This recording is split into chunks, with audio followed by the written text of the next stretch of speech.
Okay, we're going to get started here in a second.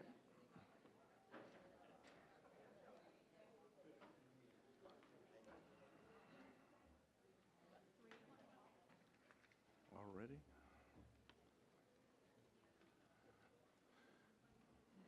Good evening. Welcome to the Elk Grove Unified School District Board of Education meeting.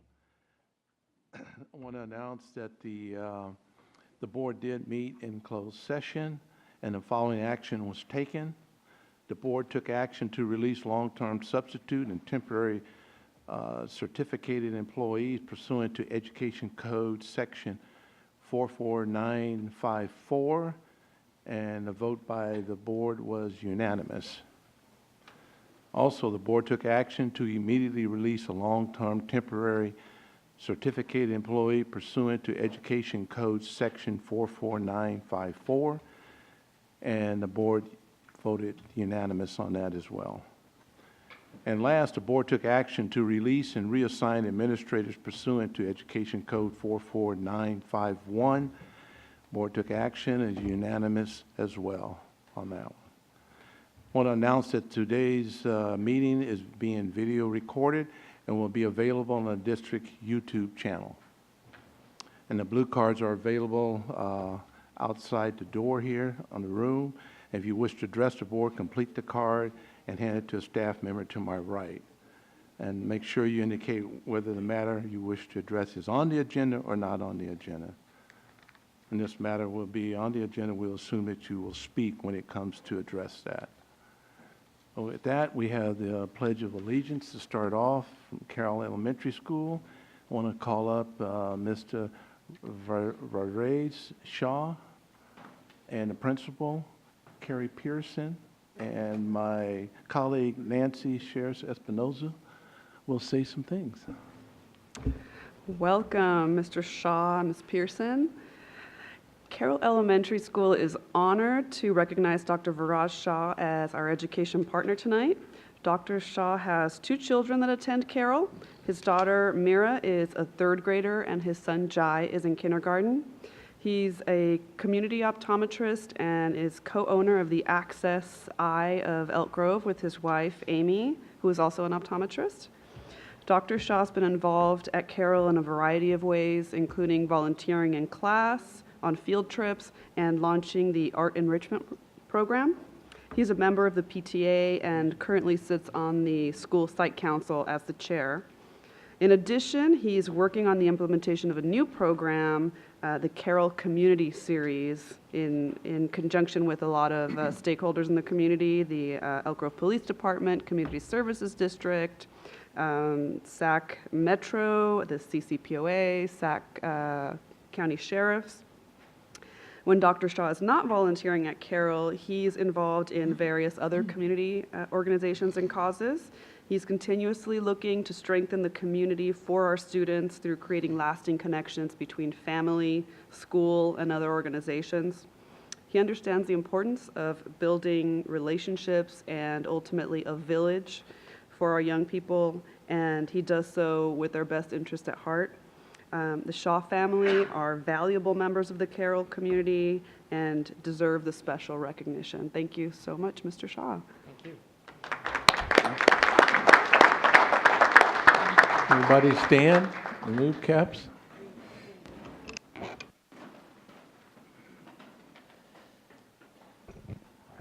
And ready, begin.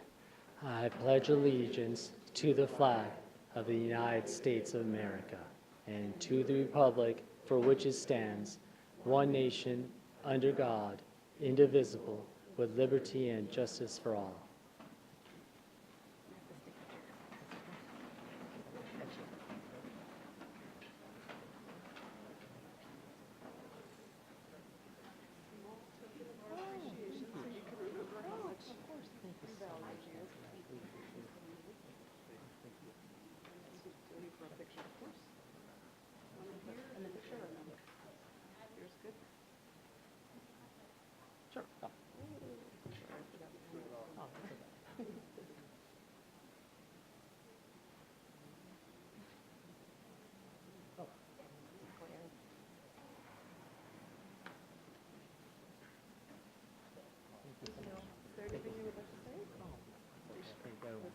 Did you want to say anything, Mr. Shaw? Thank you for giving me this honor, and thank you for the privilege. I really appreciate what the board does, and we have great founding members of the community, and thank you for being just involved in this process. So thank you once again. Thank you for your award.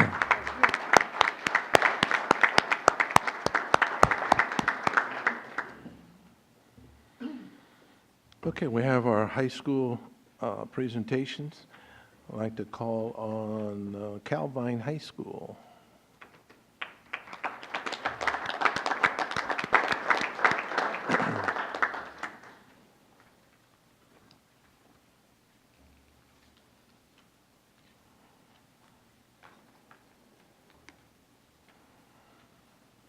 Good evening.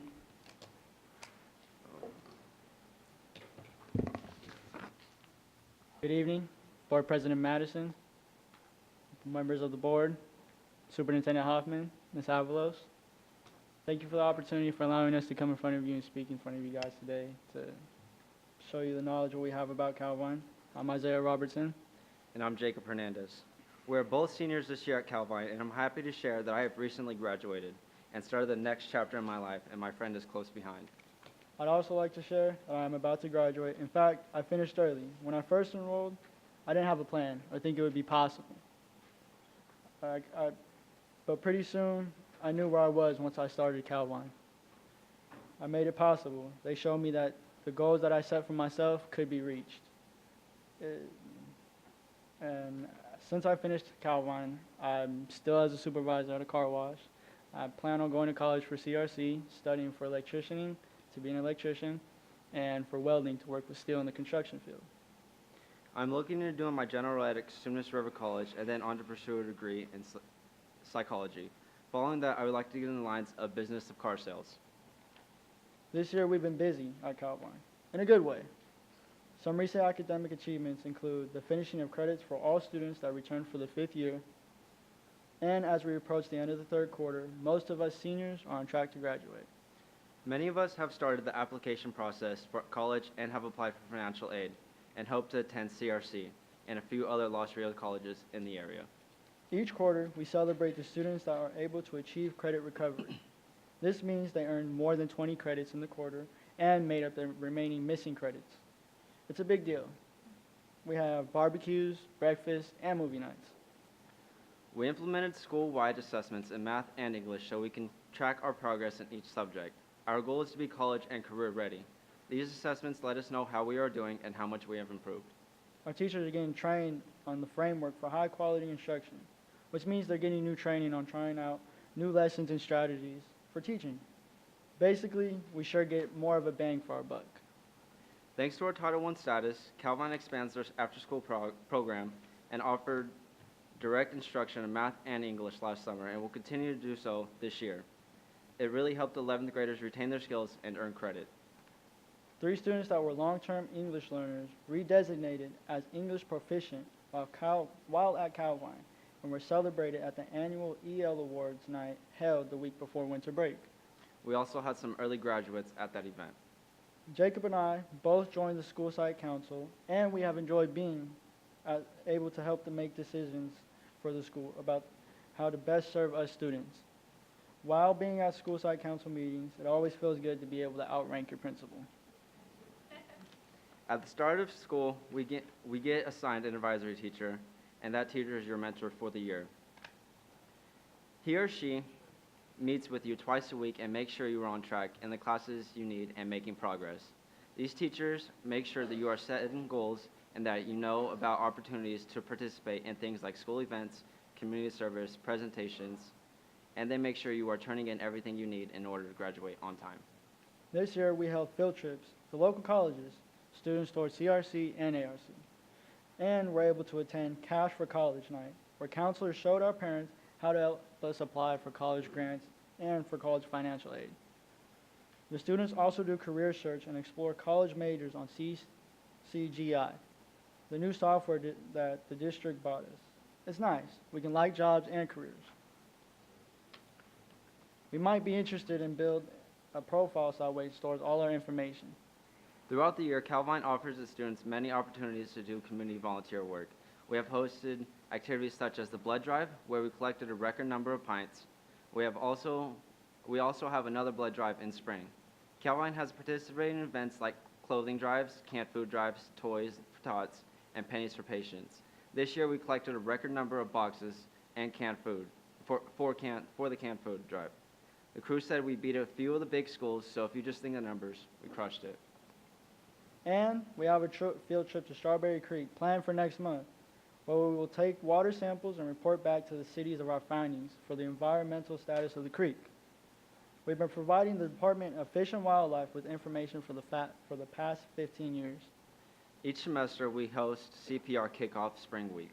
CPR is the school's motto, or the school's expected behaviors, and it means considerate, productive, and responsible. The school not only encourages the students to have good behavior and academic achievement, but they also reward them.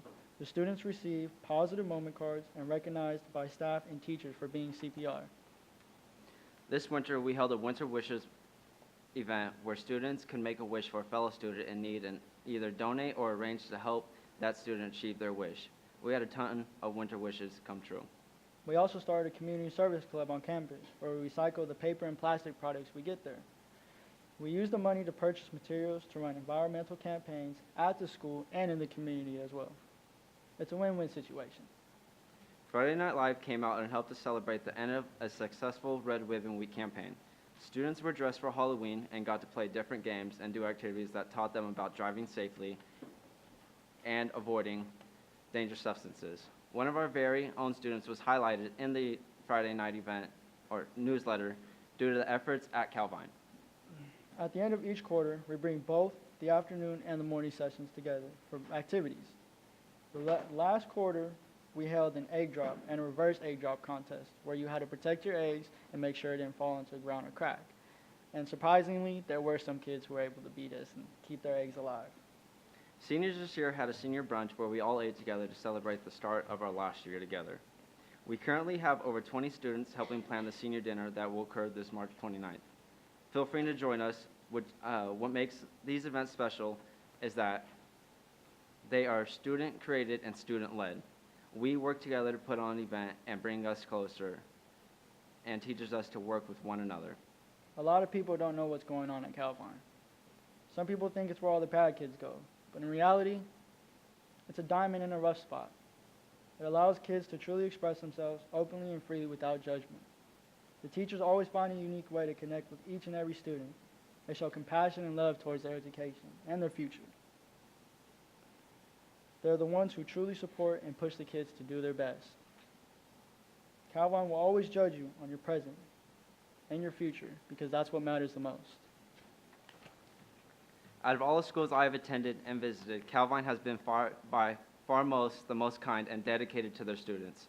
I wouldn't have been able to get through it without the support I got from all the staff members on campus.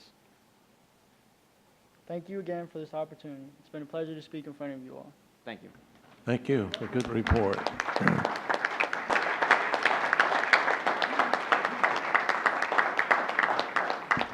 Hey, Florence High School.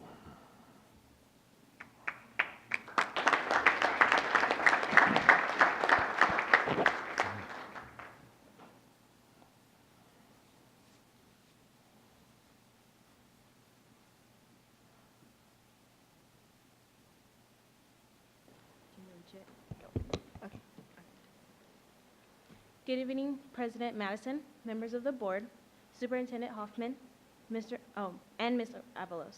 My name is Ronisha Smith, ASB co-president. And my name is Abby Chow, ASB co-president. It is an honor to be here tonight representing Florence High again.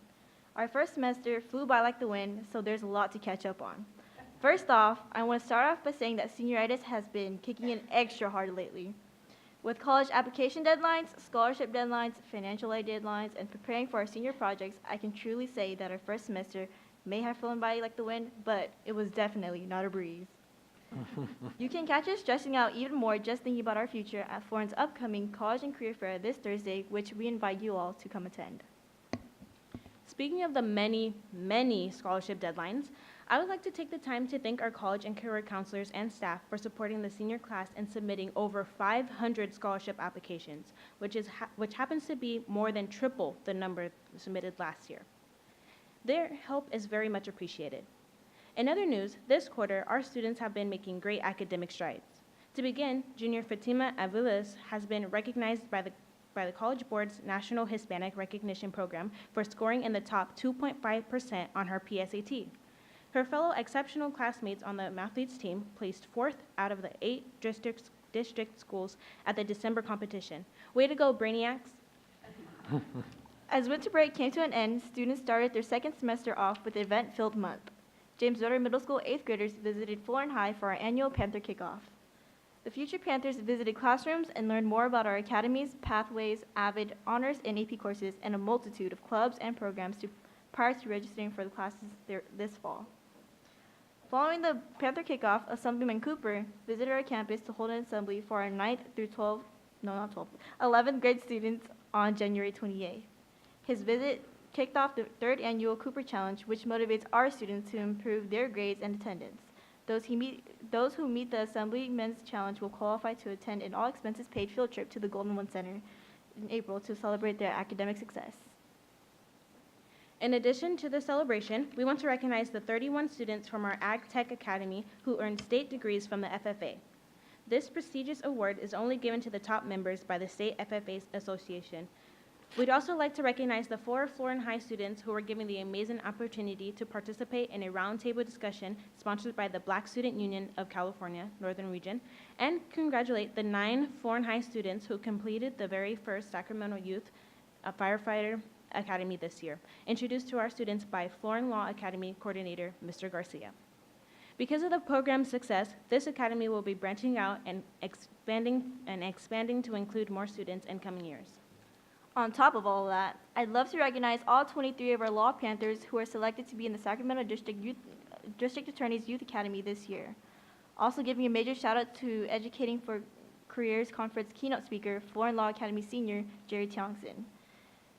Jerry had the opportunity to share his story in front of thousands of educators across the country just yesterday at the Sacramento Convention Center downtown of how the academy has shaped him into the man he is today. But wait, there's more in store for you about this academy. Our current law juniors are working tirelessly on a criminal case preparing for their upcoming mock trial competition happening at the federal courthouse on April 12th, which we invite you all to come watch as we keep our undefeated streak. At the end of January, Florence ASB wanted to express to everyone on campus how much they matter to those around them. What better way to do this than to plaster it all over campus? Continuing our Compliment Day tradition, ASB completely transformed the energy of the campus by filling it with posters of uplifting quotes. The students were encouraged to take any poster that they needed to brighten their day. Keeping the good spirit going, ASB wanted to remind both our students and staff of the importance of thoughtfulness during Random Acts of Kindness Week. What started off with simply giving teachers and staff pencils with kind messages attached, ended with the drawing of colorful words of encouragement all over our campus for our students and staff to see as they made their way through the halls. ASB was able to remind both the students and staff that every day is a great day to be kind. Last month, ASB also embraced our campus diversity by celebrating Black History Month, Chinese New Year, and Hmong New Year in the quad with activities, performances, and even Chinese lion dancing to entertain our students. This month, we've already started to celebrate Women's History Month by posting remarkable female figures every day on our Instagram page, which you can follow us at Florin High Panthers, where we'll keep you updated daily. And I mean daily with all the great things Florin does every day. Once again, the winter sports season saw an uptick in the athletic team participation numbers at Florin High. We successfully fielded varsity and JV levels for all of our winter sports in both men's and women's teams. All of our teams experienced increased success since entering the Greater Sacramento League at the beginning of this school year. Our rapidly improving men's basketball team earned a playoff victory this past February. 9th-year varsity basketball coach, a Florin alum, and current Florin counselor, Tuan Nguyen, feels that his team is on the verge of big things, so watch out for Florin basketball in these years to come. We have just started the spring sports season, and right on cue comes the rain.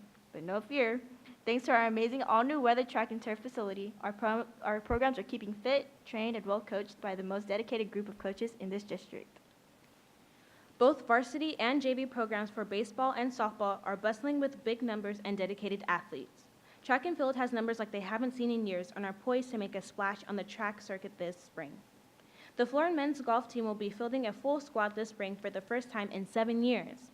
The men's tennis team includes 25 of the hardest working athletes on campus and is hoping to grab the men's GSL tennis banner like their counterpart women's tennis team did this past fall. As for our swim program, we have amassed an amazing group of dedicated swimmers, from working with beginners to refining the skills of the experienced swimmers. That leaves our undefeated men's volleyball program. With recent wins over McClatchy, Grant, and Franklin, this team is definitely going places. A league title, a postseason seeding, and yes, a section championship are definitely on their agenda. This is just a bit of what is going on in the world of Florida athletics, one of the fastest growing athletic programs in the district. Thank you for your continued support, and once again, we hope you can make it to our College and Career Fair this Thursday or our Law Academy's Junior Mock Trial Competition at the Federal Courthouse on April 12th.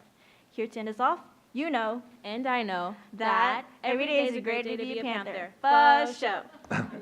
Thank you. Very good report. Okay, Consumers Oaks High School.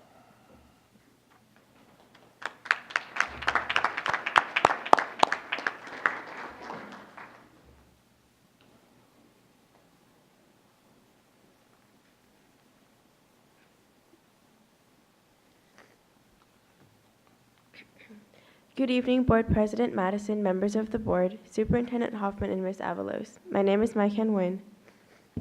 And my name is Armand Shergill, and we are representing the Mighty Wolfpack. This year, CO has created a new event, Discover CO, to increase student unity. This week-long event is from March 18th to the 22nd and begins with a cultural fashion show, followed by Unity Day. Thursday will be a rally in which clubs will present their passions. Performers will include Poly Club, robotics, K-pop, and more. Lastly, on Friday, clubs will have booths to show off their heritage. The goal of this week is to bring students closer together over shared interests and encourage them to express their backgrounds. Week of Awareness began on February 25th and lasted until March 1st. The purpose of this week is to bring attention to health issues and encourage students to address them. The week began with Mental Health Awareness Day, where students wore green to show their support. Tuesday was Stress Day, and students wore blue. Wednesday was Self-Image Day, in which students wore rainbow colors. Thursday was Minimum Day, and Friday was State Your Cause Day, where students had the opportunity to choose a cause that they were passionate about. Throughout the week, Wolfpack TV featured teachers and students discussing their personal experiences and advice regarding the topic of the day. Tables at lunches were also set up with professionals, books, trivia games, for those who had more questions or wanted to learn more about mental health illnesses. Leadership also passed out candy with positive messages to students during lunch and decorated the cafeteria with motivational posters. On November 29th, we held our annual talent show, Pack Savvy, in the multipurpose room. We had a talented array of performers, which included singers, bands, and beatboxers. 916 Interlude won third place with their cover song by Rex Orange County. Ellen Dodge won second place singing an original song, and Gavin Wilson won first place for the second year in a row with his amazing beatboxing performance. Cosumnes Oaks hosted our second annual Ginger Buddies contest on December 11th to strengthen bonds between students and staff members. The participants of the contest consisted of one student and one staff member, and they had 2 hours to construct their masterpieces in the multipurpose room. There were 37 teams that were a part of the contest, and students were able to vote the following day at lunch for their favorite gingerbread house. December 13th was our annual holiday-themed lunch tailored for students with special needs. Leadership students made invitations and personally went to special education classrooms to invite students. The day of the event, leadership students decorated the multipurpose room and served holiday foods to staff members and special needs students. On January 19th, our drama department hosted The Outlet, an annual event designed to encourage students to express themselves without judgment. The night consisted of open monologues, poems, dialogues, and scenes performed and written by students. The following week was Spirit Week. Tuesday was Iconic Day, Wednesday was Retro Workout Day, Thursday was Cowboys vs. Aliens Day, and Friday was a whiteout to go along with our Blacklight Rally. The rally showcased performances from a variety of different clubs on campus, including Lead, Cheer, Hype, Drumline, Poly, and K-pop Club, which has doubled in members since their first performance at last year's Blacklight Rally. The following day was a winter dance, which was decorated with black lights, neon jungle-themed posters, and glow-in-the-dark balloons. ASB campaigns for president, vice president, and class governors began on January 28th and ended on February 6th. Jenna Fong will serve as our ASB president. Amanda Smith will be our vice president. Our junior class governor will be Brandon Kroom, and our senior class governor will be Madiha Muzase. February 22nd and 23rd was our annual Hype Showcase. Hype is a club on campus that is dedicated to expressing themselves through dance. The theme of this year's showcase was iconic and featured performances from various dance movies and cultures like Footloose to Latin and Bollywood-inspired pieces. March 2nd was the junior prom, which was held at the Falls Event Center. The theme was the Enchanted Garden, and the dance featured a photo booth, snacks, drinks, a movie theater, and a slideshow. Wolfpack Athletics has continued to perform well after our transition into the Delta League and has enjoyed yet another successful winter athletic season. We had 4 of our student athletes sign their national letter of intent to continue their athletic careers at the university level. Jacob Track will attend Air Force for football, Elijah King will attend Montana State University for football, Allie Lassiter will attend San Francisco State University for soccer, and Megan Volchek will attend the University of Illinois Springfield for soccer. In addition, our girls varsity basketball team won the Delta League championship with a perfect 12-0 league record. They went on to play in the semifinals last weekend against Enterprise High School in Reading. Moreover, both our boys and girls varsity soccer teams qualified for the CIF Sac Joaquin Section Division I playoffs. Finally, we had 7 wrestlers qualify for the Sac Joaquin Section Masters Tournament. Thank you for your continued support, and remember that the strength of the pack is the wolf. And the strength of the wolf is a pack. Have a wonderful evening. Thank you. Very nice report. I'd like to recognize the principals. Greg Alburn, is he here from Calvine High School? Thank you.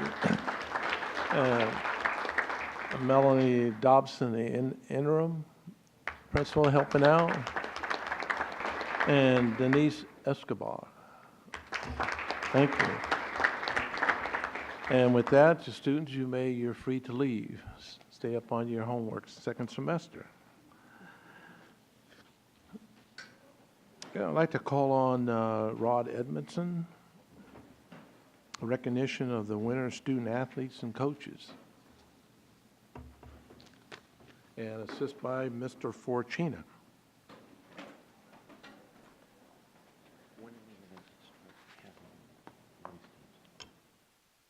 As soon as they start studying.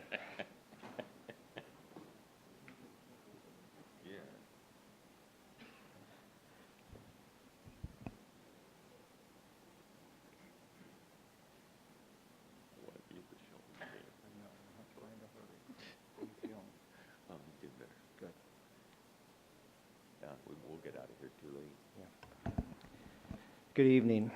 President Madison, members of the school board, Superintendent Hoffman, Ms. Avalos.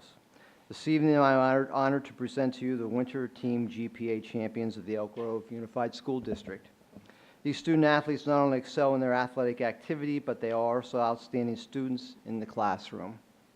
The following teams had the highest grade point average at their school this winter. At this time, I would like to introduce the coach and captains of our GPA teams. So first, I'd like to introduce Consumnes Oaks High School. The team was women's basketball with a team GPA of 3.6. Coach Patrick Roth and captains Jasmine Hess and Jordan Rosette. They're not here to accept tonight. Interim principal Melanie Dobson is going to accept. So they're not here because they're exhausted from making that deep playoff run. And the girls are home studying to catch up so they can keep this GPA up. So I'd like to introduce Melanie Dobson to accept that for them.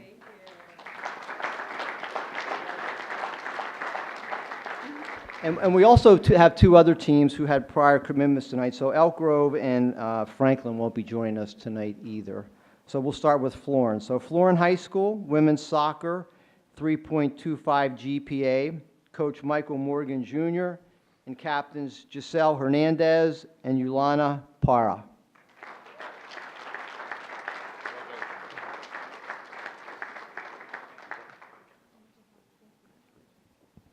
Laguna Creek High School, women's basketball, team GPA 3.6, Coach Cody Norman, captains Oseo Maya, and Aaron Wingbova. One person. And Zoe Tillery Burks.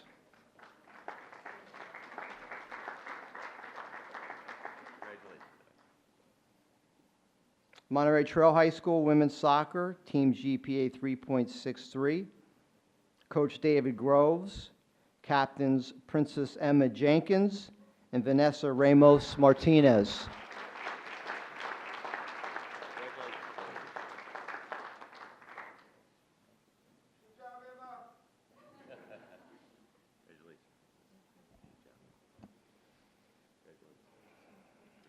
Pleasant Grove High School Women's Basketball, Team GPA 3.73, Coach James McKeever, Captains Isabella Asuncion and Madeline McLean.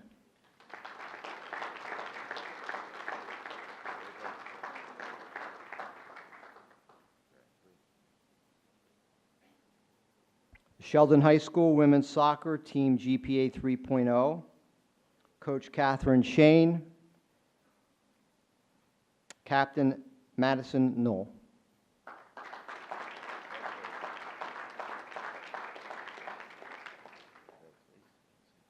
And Valley High School Women's Basketball, Team GPA 3.26, Coach Nikki Swift, Captains Nakia Penn and Charmaine Moody Wiggins.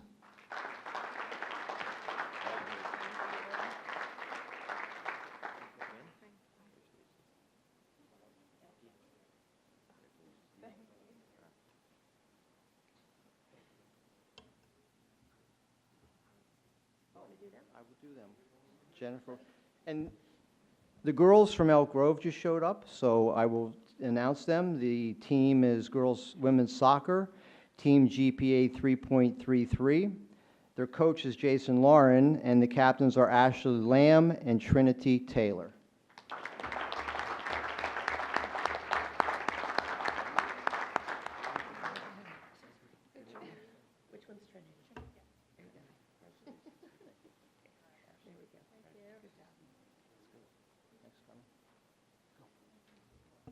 Okay, we're going to have a few photos. Some of the parents, you want to come forward if you want and take your photos.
Yeah. Look at her. Oh, another nice hand for that.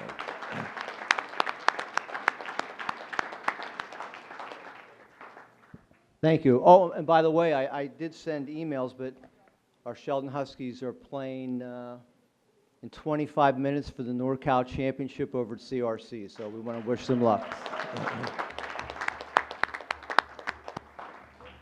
Great accomplishment. Okay, we'll call on our Kathy Hamilton for the Career Technical Education Business Partners. Good evening, board members, President Madison, Superintendent Hoffman, and Ms. Avalos. We're here tonight to ask you to recognize just some of our many hundreds of important business partners that support our CTE pathways and our Career Academy students by providing work-based learning opportunities, We also are going to provide you with some information about the development of regional industry pipelines, which might be a new concept. You can make me push the buttons too.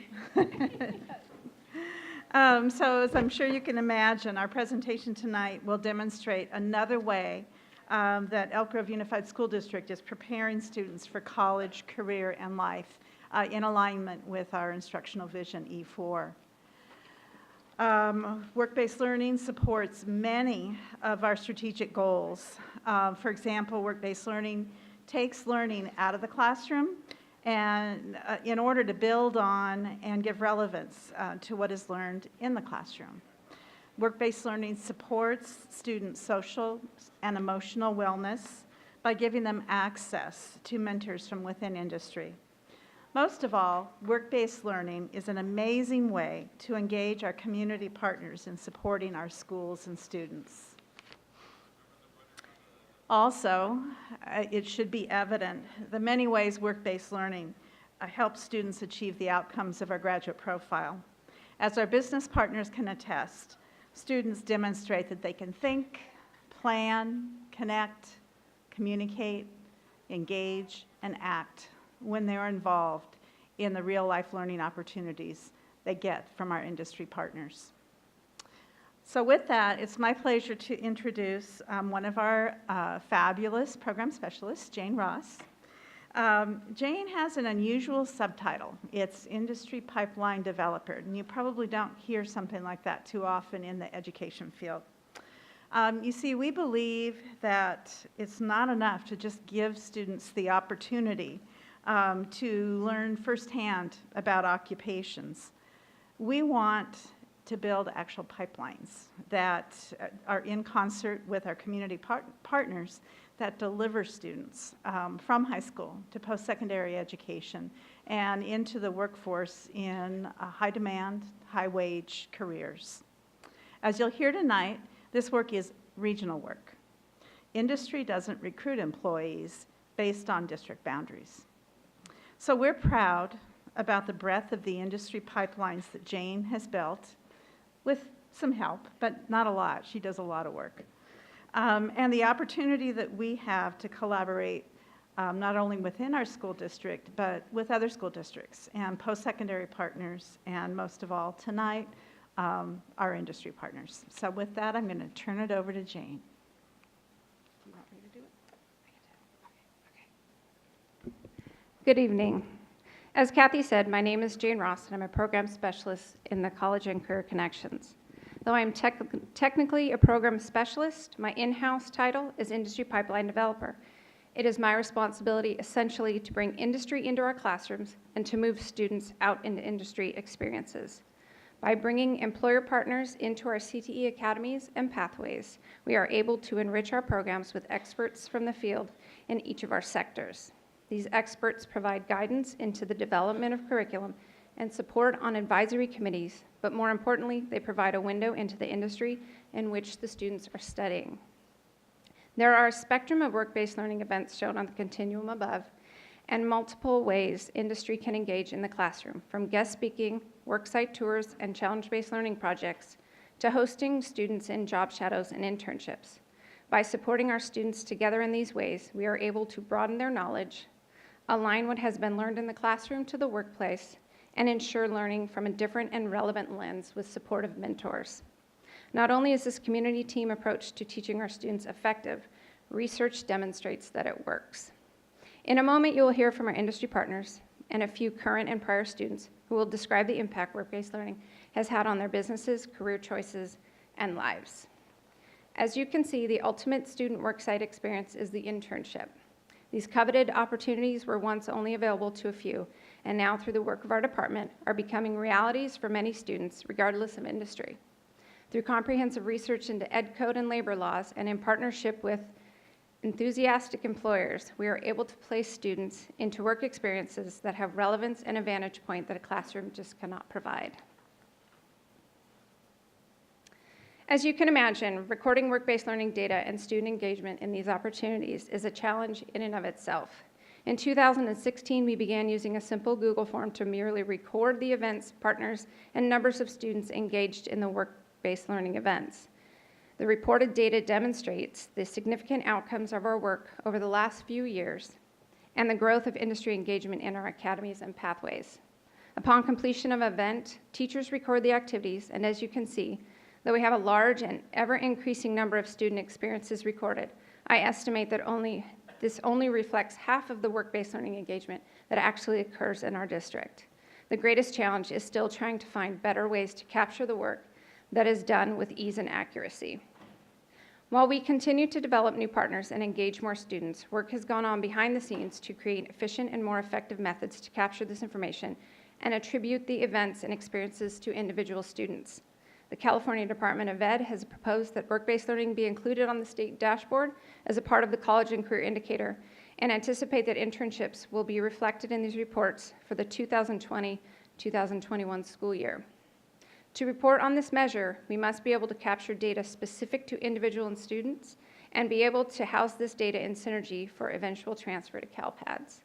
We continue to work towards this goal. Coincidentally, in 2017, Elk Grove was invited to participate in a federally funded study with the Education Department Center out of Boston to research the links between career technical education approaches and student outcomes. Specifically, we have been working with EDC to capture student data to analyze the relationship between dosage and intensity of work-based learning experiences and the impact on student success. In working with the EDC, we have recently employed new tools and software to record student experiences and assign them to student ID numbers in order to meet the needs of the research project and the upcoming measures on the dashboard, but also to allow students to have access to a record of their involvement in industry, track their own progress, and build their college and career portfolios. To create an effective portfolio as students progress through their academies and pathways, their involvement with industry professionals is essential to their college and career path. This is illustrated through workforce career pipeline representation. Work-based learning is very important, but it is only one component of an effective pipeline. As you can see, A through G offerings, articulated courses, industry certifications, and intentional support of students by industry mentors is essential in creating career pipelines that are effective and valuable to our graduates. In order for students to be ready to make decisions about the path they wish to choose after high school, be it to on-the-job training and the start of a career, or advanced training, or to a community college or four-year university, students must be equipped with information, skills, and experience that are pertinent and impactful. Through the development of these pipelines, Elk Grove CTE graduates are able to make educated and thoughtful decisions about their post-secondary options. Schools and CTE programs cannot create pipelines on their own. The partnerships of industry, employers, and community programs are not only vital, they are the only means by which true career pipelines can exist. To date, the CTE academies and pathways have reported over 500 employers and industry partners with whom their programs have engaged in one form of work-based learning or another. As you can see from the short list of some of our partners, there are many types of supporters of our students: global corporations such as Apple and Intel, public service agencies like SMUD and CSD, national corporations, state agencies, community-based organizations, community colleges, state universities, local single-owner businesses, and many more. Today, it is my pleasure to highlight 3 of our most outstanding partnerships, all of which have recognized the importance to work with our youth to develop the workforce and engage the future leaders of our community. All 3 partners, Lennar Corporation, the Sacramento Fire Department, and the City of Elk Grove, are working closely with us to create workforce pipelines and to assist students in understanding the steps necessary to reach the careers they envision. Our first pipeline partnership highlighted tonight is with Lennar Corporation and their partners. To address the needs for workforce development in the residential construction industry, Elk Grove has combined efforts with Lennar and their partners and developed a very strong relationship that supports 8 academies and pathways in 7 of our high schools. We are currently in our 3rd year of after-school workshops in which Lennar and their subcontractors provide 2-hour industry-specific skills trainings at each of the high schools once a month during the entire school year. Engineering, building trades, and manufacturing academy and pathway students attend these workshops in order to become eligible for summer internships after their junior and senior years. In the summer of 2016, the first 12 interns were hosted by Lennar, and as you can see, the program has grown tremendously, and we are projected to place over 80 students this summer in June. This short video showcases the Sandy Wills Lennar Project Opportunity Program and highlights several Elk Grove interns from our 7 participating schools.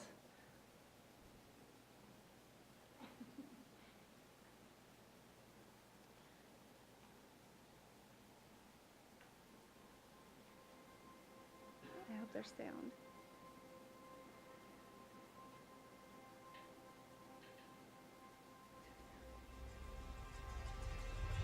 The internship started 3 years ago. It was kind of a small idea that kind of turned into some much larger stuff. It started with 16 students, and if we kind of fast forward to today, we had 54 interns this year. Half of those were in the South area, half of them were here in Placer County area, pulling from 20, 21 different schools, and it is pretty amazing how it's grown. It basically has doubled every single year we've had it. You know, we went from 16 to 30, and then now to 54. This program is really, really unique because industry is really reaching out and trying to open up the eyes to them as students, as possible careers, or just awareness of the industry that they never knew had existed. Earn some money and possibly open up a student's eyes to an opportunity that they never knew could be a possible career. I learned about the internship through a lot of my friends who graduated last year who went through the program and now have jobs with the companies that they worked with here. My friend said that they got to actually be hands-on instead of watching people do it. They actually got the opportunity to work and do the things that they were told they could. This year, as we realized we want to continue to grow, and how do we do that? We just saw that with 4 or 5 kids in a group, there was less ability to really hands-on participate. So we really came up with the idea of let's put them 2 together with a mentor so they are a team. I like to teach people to do this job, and I want to tell them that here's our opportunity for them. If they decide to choose construction like a profession, we have plenty of careers for them here. Let's check it out, the water meter. This is a solar sensor, so every time they need to read the screen, it turns on. You can see the numbers. So every time the water passes through the meter, the numbers start changing, you know? This is a 12-inch flex. This is what actually holds the air in. This protects this. So grab the 12 and follow me. It allows the students to really ask some questions and explore. I've already met with some of the students today to say, what do you want to do next year? And these were kids that had no idea. Now they're saying, you know, I'm leaning towards framing, or I'm leaning towards tiling. And they're talking about what they want to do next year. So anytime they get that one-on-one or one-on-two mentoring like that, it's a great experience for them. I did it because I really wanted to see if I would like any of the other trades that they have here, and I really do. Like, the trades are really fun, so coming here was definitely a good choice. Paid internship for some free job experience. It just seemed like such a great opportunity for me to chase my career in becoming a general contractor. When you're young and you don't really know what you don't know or what you do know, give it all a shot. You know, take a chance. Go out there, work outside, meet some interesting people. There's tremendous satisfaction there, and I think these are lifetime skills that can benefit you for the rest of your life. It's good to get the experience under your belt because you never know if you might find a trade that you really like. So there's definitely a need for people in this industry.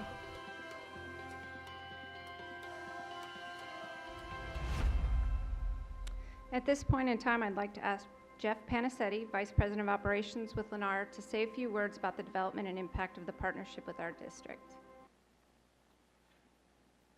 I never get tired watching that video. You know, it's hard to believe that it was 2015, that this was an idea. Excuse me, I'm getting over a cold, so excuse my voice. That in 2015, that we had actually an idea that we were having a problem in our workforce, and opposed to stealing other trades from other companies and trying to do the work that we did. It just wasn't going to work. So we decided finally that we needed to actually create a new career path to our industry, and we decided that we would attack the high schools. Now, at the time, we had no idea what we were talking about. We had no idea how to do that. We had no idea what we were doing. But we knew that that was the best place to go, because what we wanted to do is we wanted to actually show the students that our industry was an opportunity, and that's why it's named Project Opportunity. We weren't trying to turn the students into tradesmen, which is usually what's thought of in our industry. We just wanted to give them an opportunity to see what was out there and let them choose the work that they wanted to do. I mean, we know that if you choose something that you enjoy doing, then you will be successful at it. And it was just the idea to give them a chance. So we actually took them out on the job site and we let them build homes. We put saws and hammers and nails in their hands and let them build the homes. And in the first summer, they actually built 4 homes. They built it from foundation to drywall. So they framed the homes, wired the homes, plumbed the homes, and did the HVAC in the homes. Had 5 wonderful trade partners that did that. And as it said, we started with 15 students. It was actually really the brainchild of Jeff Merker at Sheldon High. He was the one that told us if we really wanted to have an impact, have an internship, put the kids to work and pay them. Now, nobody in my trade partner group actually believed we could do that. And so it was quite an interesting conversation for them to realize that high school kids would really be interested in what it is that we had to do. And so when these kids came out and they did the work on the community, really the change took place in our industry. And what we saw what these kids could do, how they listened, how they followed direction, just how well they did. I mean, they were just fantastic kids. And so it really changed what we looked at and how we viewed these young people. And that led to doing after-school workshops, because we found that we wanted to get in front of those kids and be able to, experience more of them, because 15 in the internship, based on how many kids there were, just wasn't enough. So we created after-school workshops, and now we're up to 7 trades that come in for 2 hours after school. We start them in October, we end them in April. We've created a senior job hiring event that we've done for the last 2 years, that we've placed 10 kids full-time work the first year, 19 kids the second year. And then again, as the video said, the internship has grown from 15 to 30 to 54, and hopefully this year we'll do 80 students. So in our 4th year. So would not have believed that that had been the case, and all the trade partners that we certainly deal with, these kids have actually changed their lives and how they view their companies, and now they've created programs inside of their company in order to create training to bring people in without experience and be able to train them and teach them and guide them through, realizing that by doing that, they actually retain these workers longer and they become better associates at their companies. So I thank you very much for having me. Thank you. Thank you, Jeff. We appreciate the massive amounts of time and effort you've dedicated to working with our high schools and students. We know the hours and resources you have put into this work, and the impact it has had on our students is beyond measure. Next, I'd like to ask 2 of our audience members to please stand. Joseph Samara and Wesley Crawley are 2017 graduates of Sheldon High School and completers of the building trades pathway led by our tremendously skilled teacher, Jeff Merker. Joe and Wes were junior interns the first year that Lennar hosted students in 2016. During the next school year, Wes and Joe both participated in the after-school workshops held by industry partners at Sheldon, and both obtained senior internships with Rescue Electric beginning a few days after graduation in the summer of 2017. After completing their 4-week internships with Rescue, both were offered full-time employment and have been employed with them ever since. Both have received pay increases in the last 2 years and have continued their education through Western Electrical Contractors Association. But my favorite part of their story is that they are now Rescue Electric's lead instructors in the after-school workshops held at the 7 Elk Grove schools and 4 Placer County high schools throughout the school year. They have made quite an impact on the students that attend, and as a result, Rescue Electric alone has hired more than 15 interns, which has resulted in 5 full-time employees from the Elk Grove Academies and Pathways directly. We are very happy to celebrate their success and thank them for their decision to return and give back to the community from which they started.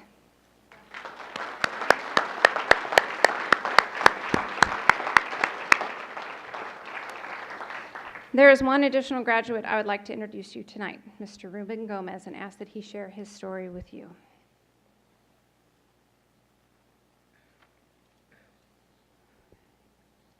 Good evening, board members. My name is Ruben Gomez, and I am a 2018 graduate of Daler High School and the Building Trades Pathway. Before becoming a part of the Sandy Wells Project Opportunity Program, my only goal was to graduate high school because a lot of people in my life didn't think I could. But I had no idea or plans for what I would do after that. When I was a junior, I met Miss Ross when she came to my class and presented the internship program, and I instantly thought to myself, this is my opportunity to have a career.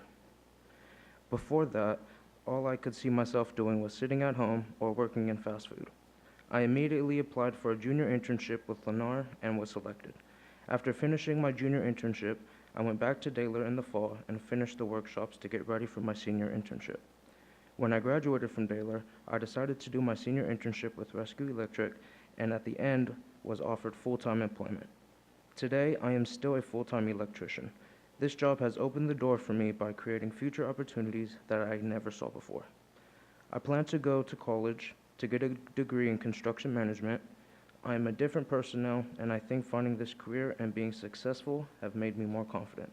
I would like to thank Lennar and Ms. Ross for giving me the opportunity for a better future and for believing in me. Programs like this give students ideas and options for their futures after high school and can change their lives. Thank you.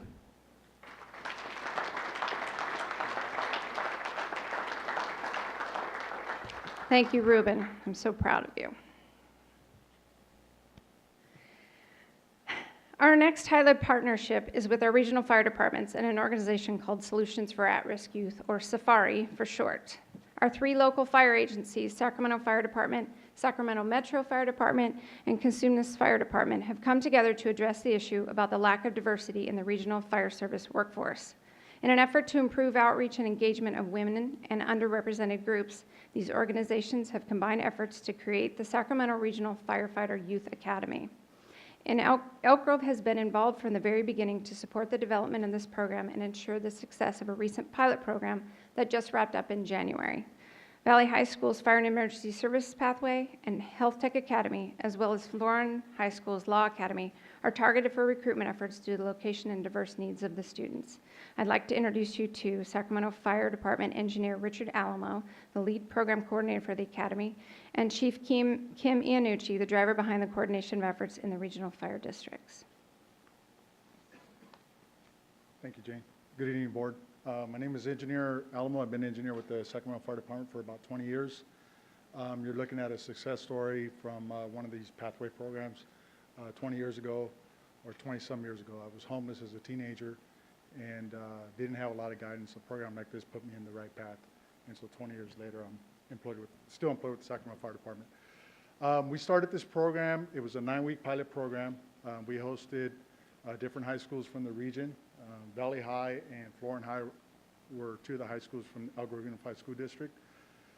The cadets attended every Saturday from 9 to 1, and it was a regional effort,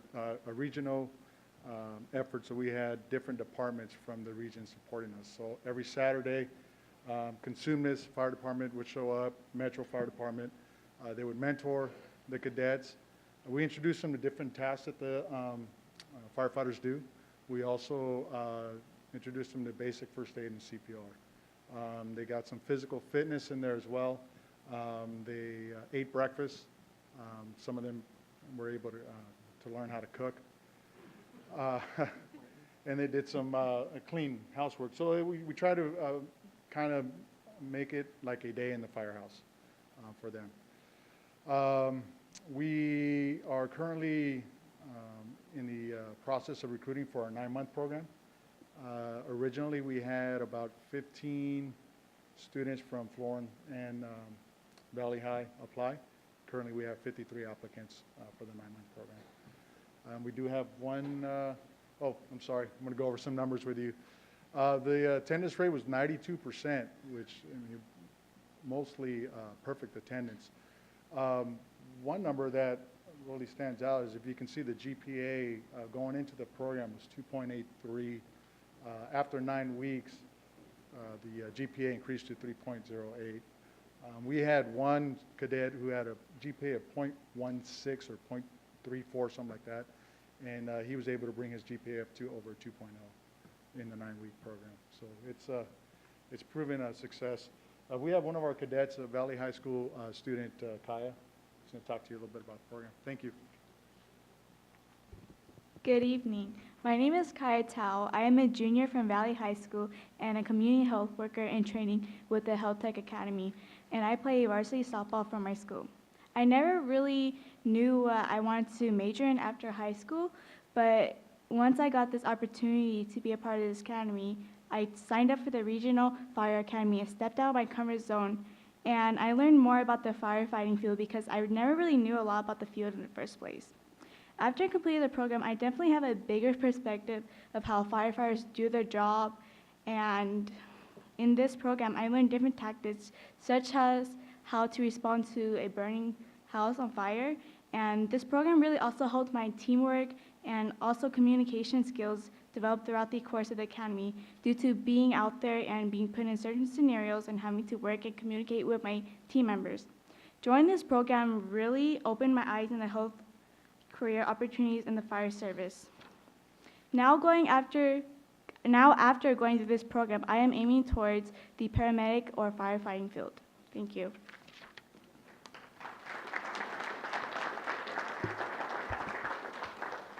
Thank you, Kaya, for sharing your experience with us. Yes, I did. This is Kimmy Anucci. She's the Assistant Chief at Sacramento Fire Department, and she is truly the driver behind all of the regional efforts and is a true champion for our students and getting them involved from all of our schools, from the whole region in these type of activities. She's a huge champion as well. She's a key driver and has helped us tremendously with all the back end stuff on making this program successful. So thank you. All right.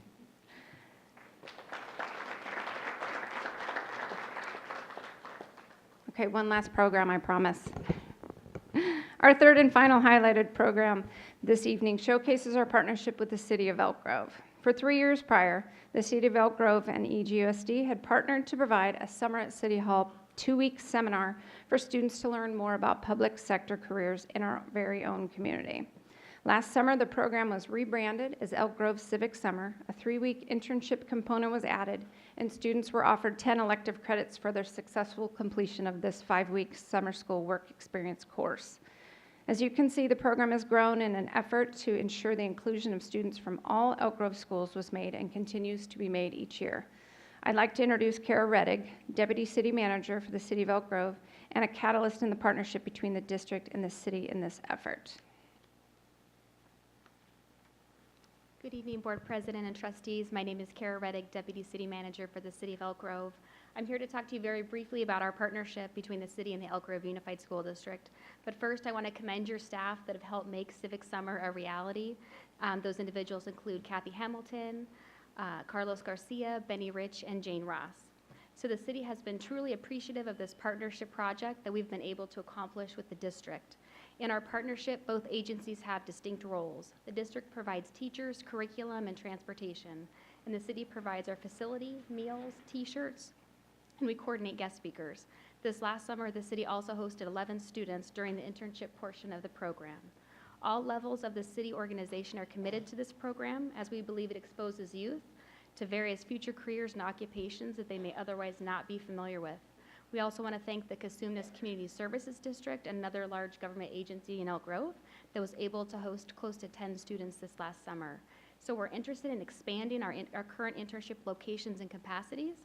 So we'd like to encourage the district and any other nonprofits or other agencies in town that have the ability and desire to host students to contact Jane Ross.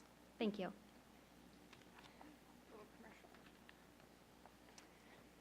As a part of the program last summer, I hosted 2 sophomore students from Franklin High School as Elk Grove interns in College and Career Connections. I would like to introduce to you Paulo Garcia and Katie Nguyen, my summer interns, and ask them to present their final work product to you. Good evening, everyone. My name is Paulo Garcia, and this is Katie Nguyen. We are both juniors at Franklin High School. We are in the STEAM, or Science, Technology, Engineering, Arts, and Math Academy, and we both specialize in the arts pathway, working with digital media and video production.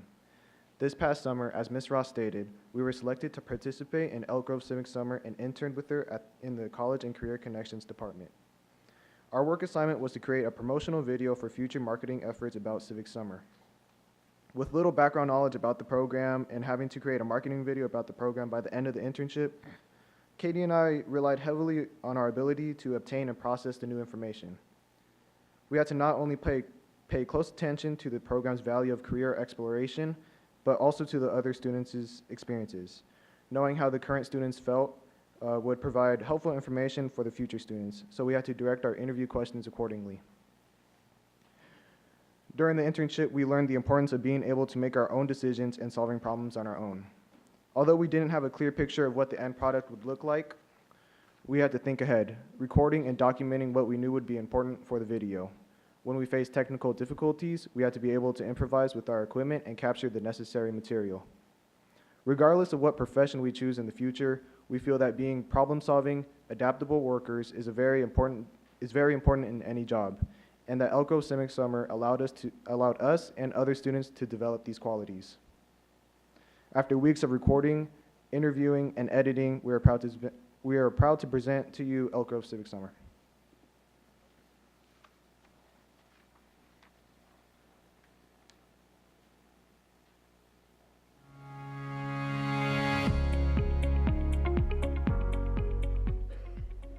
Elk Grove Civic Summer is an opportunity for students in the Elk Grove Unified School District to get involved, to find out about careers in public service, have the opportunity to go to work and to find out what kind of skills that they need in order to pursue these kind of jobs in the public services sector.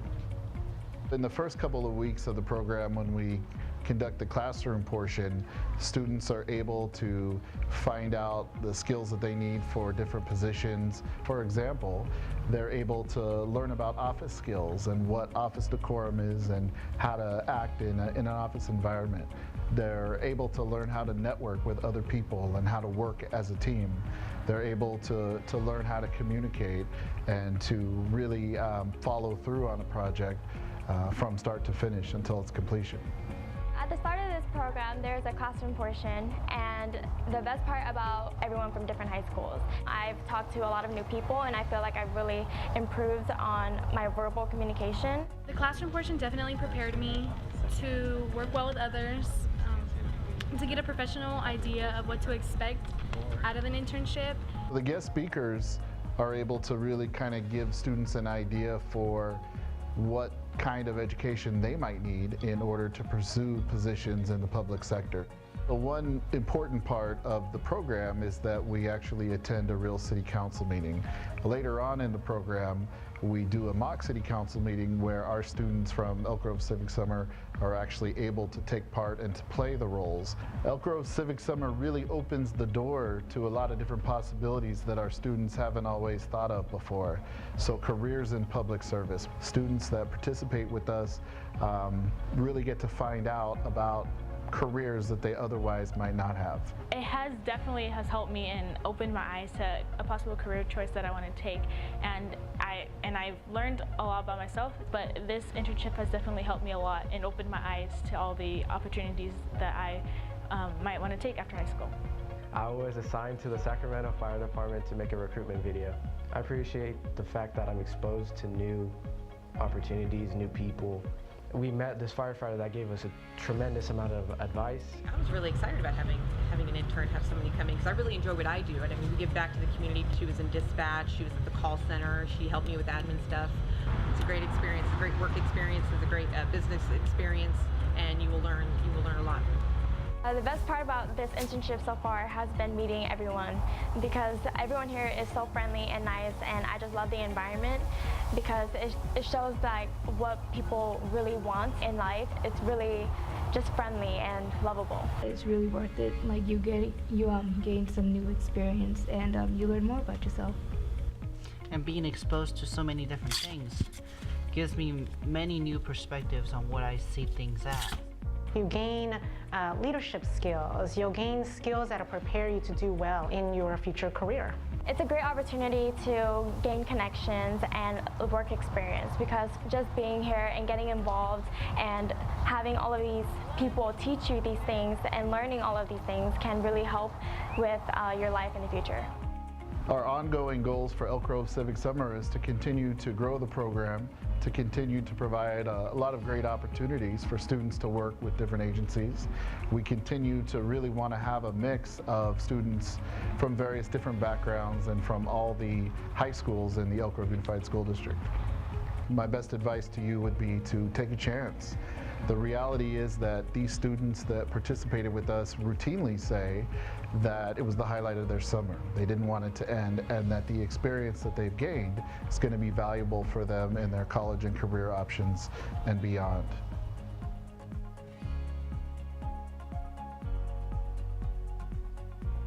I am still impressed by the quality of work and level of skill Paolo and Katie possess. As I was their supervisor this summer, I can verify that this project was created independently with no assistance from any adult, as I do not possess a fraction of the skill set required to create such a masterpiece.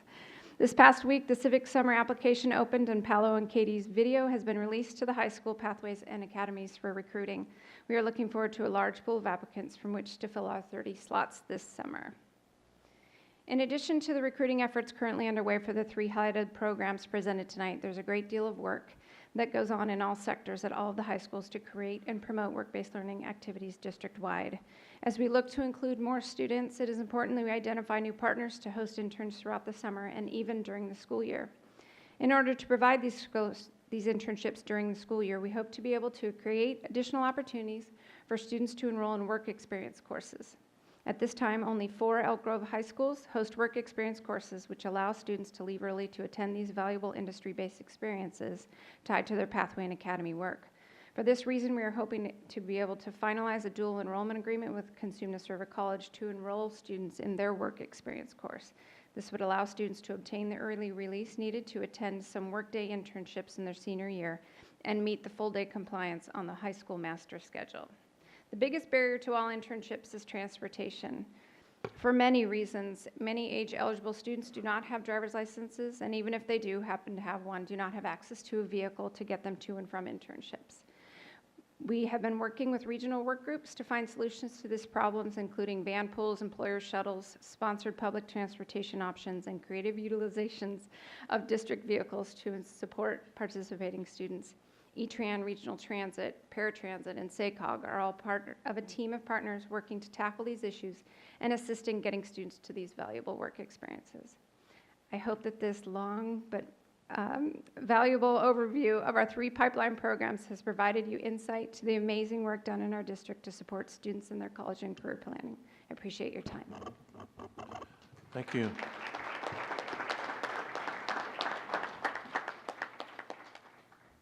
So, Ms. Chavez Espinoza, 2 weeks ago, you asked for more information about what we're doing with our business partners. Do you still have any questions? No, that was an excellent way to shut me up. Are there any other questions? Any other questions from the board? Just some comments. That was fantastic. I know that we do great work in these areas, but it's just so wonderful to hear the testimonials from the students that sort of bring it all to life and really reassures us on what we do in supporting these endeavors. So thank you, and I just can't speak enough about it. I think it's just amazing. Thank you for all your hard work. Thank you. Oh, I have a question.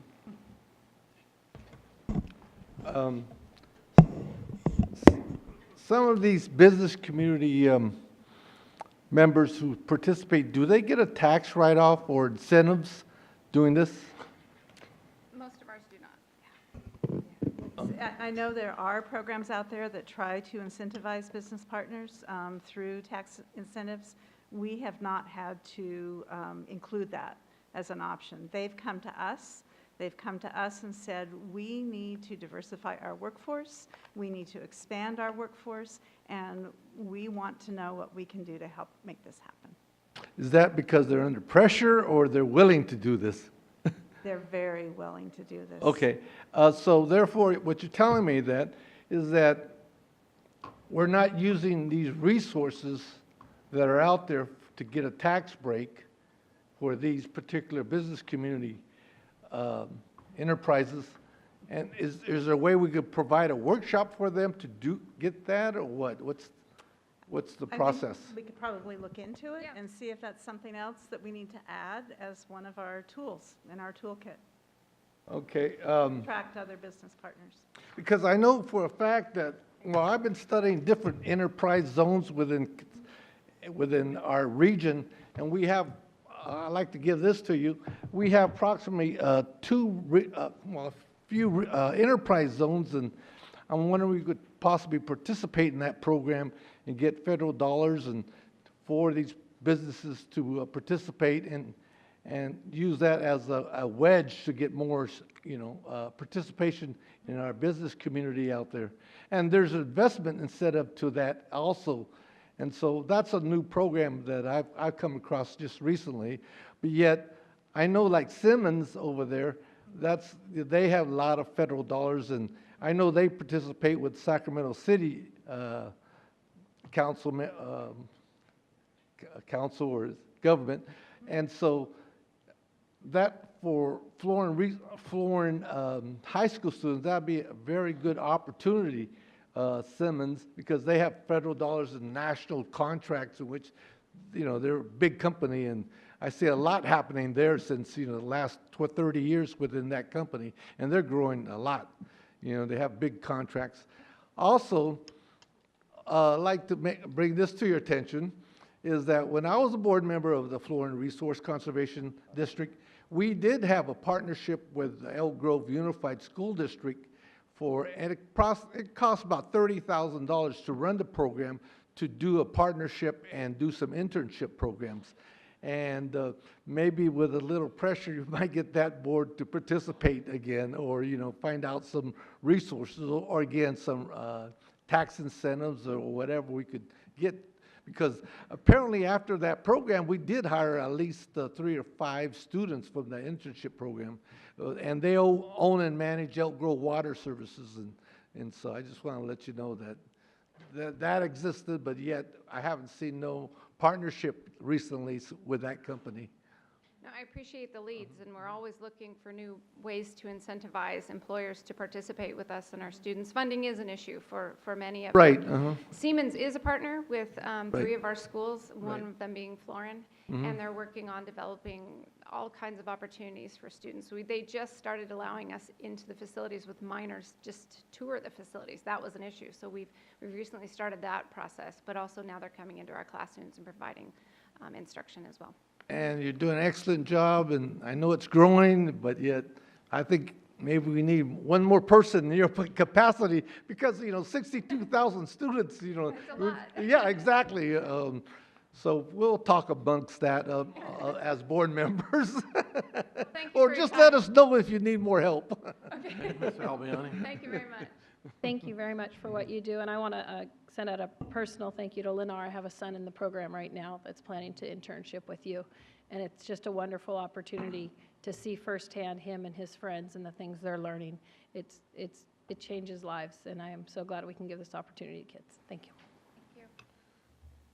I don't know where to begin. It was an excellent presentation, very informative. I really appreciate you giving us, as the board, a chance to see kind of the end product, right? We operate at the level where we're trying to put the resources in the right place, and including yourself, Ms. Ross, right? You're one of these resources for all these kids, I really appreciate seeing horizons expand and confidence grow in our young people. And I'm left thinking that if all of our initiatives were implemented with the fidelity that this one has been, the sky would be the limit for all of our kids. So thank you so much for your work. Thank you for your kind words. Ms. Fortuna? Kathy, with respect to the building trades component, do the various businesses that are providing opportunities work under Lennar to provide the opportunities, or are they working as independents but accessing opportunities through Lennar Construction? So it's yes, there's a lot. It's kind of a web of partnerships, and so for the juniors, the kids work they're employed by the Community College Foundation as a third-party employer to handle payroll and workers' comp and all of those issues. But Lennar organizes it with the support of the Builders Institute Industry Association, and then those juniors go into work. Lennar organizes the whole thing and spends a tremendous amount of money training our students and hosting the workshops, and their partners are actually the ones, the subcontractors come in, and the subcontractors of Lennar and do the trainings after school. Okay. Now the seniors, on the other hand, when we put them out into internships, they go to work directly for the employers They do 4 weeks of internship with the subcontractors. So there's a hiring event, and I serve as their agent. It's like a draft. They literally work the room, and then afterwards, I'm the agent, and I make sure the kids get placed where they wanted to be placed. And then they're picked up by those employers, and after 4 weeks, if they're meeting or exceeding expectations, they're pulled through by the employer for permanent employment, if that's what they choose to do. Okay. One more question. And I know there's several, but what major stumbling block would you say is in place that prevents us from having additional opportunities in that whole building trades area? Just building trades? The whole program. Well, transportation. Well, and all those vocational areas that, you know, that deal with construction. All the hazardous work? Yeah. Yeah. Some of it is getting employers to believe that it's okay to have a 17 or 16-year-old on their work site. We've done a lot of research in the child labor laws and ed code where it shows that if a student is enrolled in a CTE program, they're exempt from those minor labor laws, and it allows them to work out in industry. One of the barriers, though, is that the trades unions are not willing to bend their contracts to work with minors. Yeah, and I know I'm really thrilled about the component that we have with Lennar, because with the previous superintendent, I had addressed the whole issue of providing opportunities for our students in conjunction with the established unions, and yeah, that was a no-go because of the 18-year age limit. And hopefully we can deal with that barrier at some point. I do want to say, too, though, that we are working with NorCal Carpenters Union, Local 46. You know, Jane does not discriminate in who she will reach out to provide work-based learning opportunities for our kids. So she has, for about the past year, been working on an agreement with the Carpenters Union that would bring a pre-apprenticeship program to Daler High School. And with the commitment that upon completion of the course, students would, 5 students a year, one of whom has to be female, would be invited to their apprenticeship program following graduation.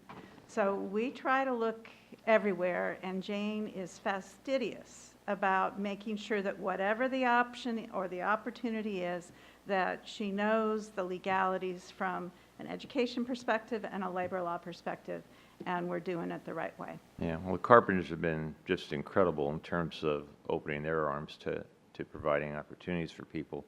What about, you know, I had asked the question about stumbling block. What about within the district? The biggest stumbling block is time. And we were so fortunate, and it was really kind of fluky, that we were able to snag Jane. And you get a taste of her tonight. But we need 10 Janes. Yeah, that's right. You know, we have coaches, the instructional coaches, many of whom you met last time we were here. I think, Bill, were you here last time? You know, we've got one in the audience tonight. So, you know, our coaches certainly help with some of this work. We have an amazing career center tech in our continuation high schools who is connections with the trade unions. But we're just barely scratching the surface. And if you talk to any site leaders, they will say they wish they had someone at their site who could be as hands-on with their pathways and academies and students and teachers as Jane is. Thank you. Very much. Thank you for the report.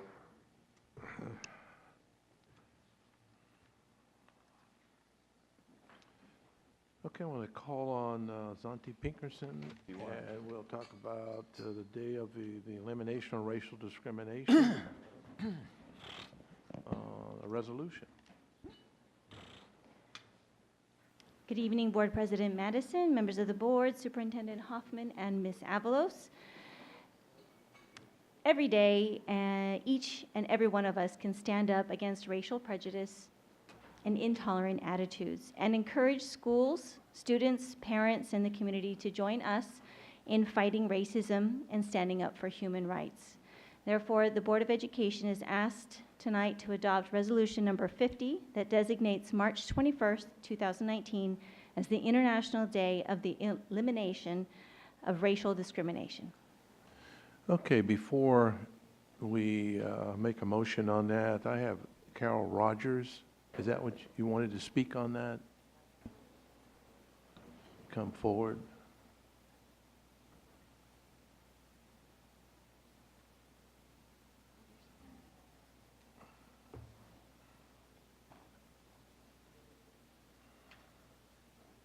Good evening, board members, President Madison, Superintendent Hoffman, and Ms. Avalos. Thank you for giving me an opportunity to speak. I'm Carol Rogers.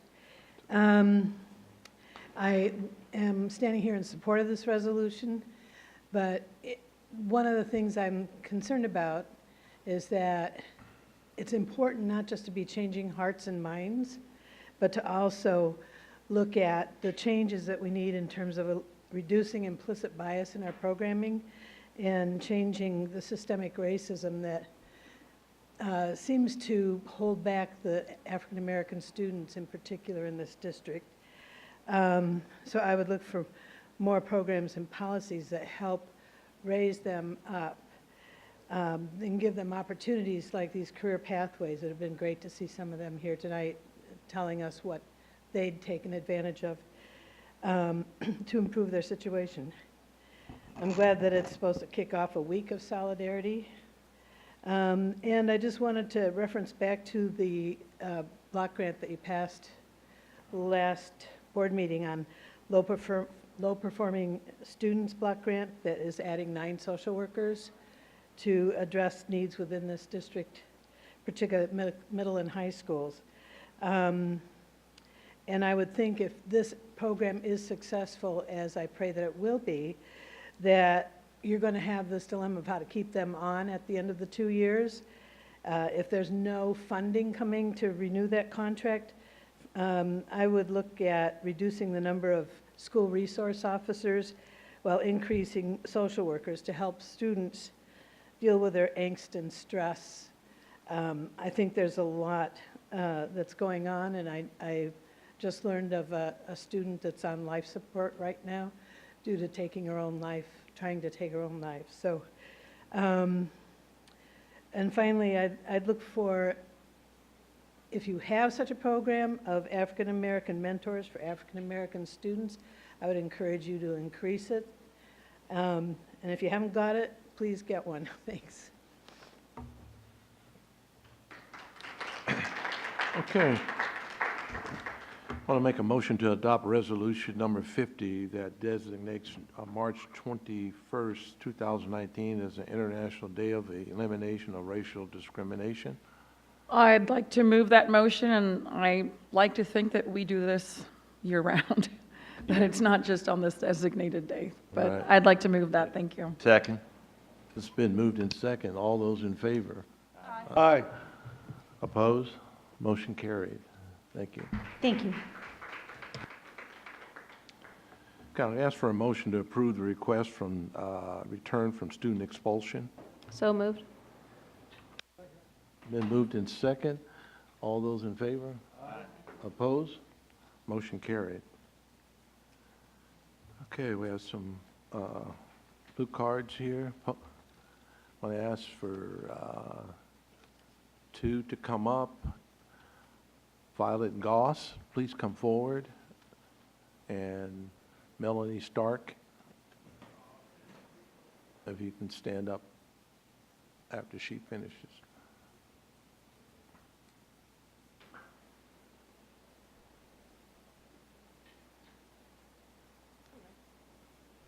Just talk.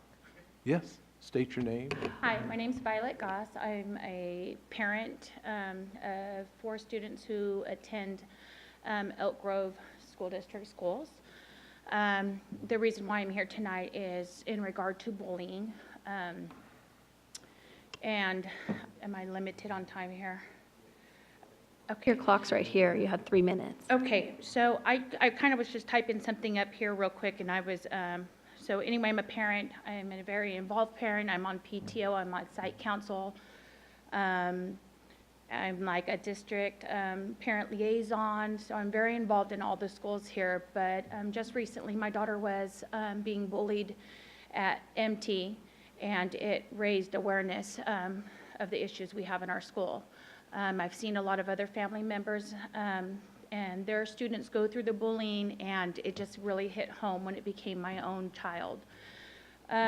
She was being bullied. I went into the office about 7 times, and I was told to write a report, and she did not know any of these students who were approaching her, so because we didn't have names, it was hard to do anything. Anyway, my daughter was assaulted.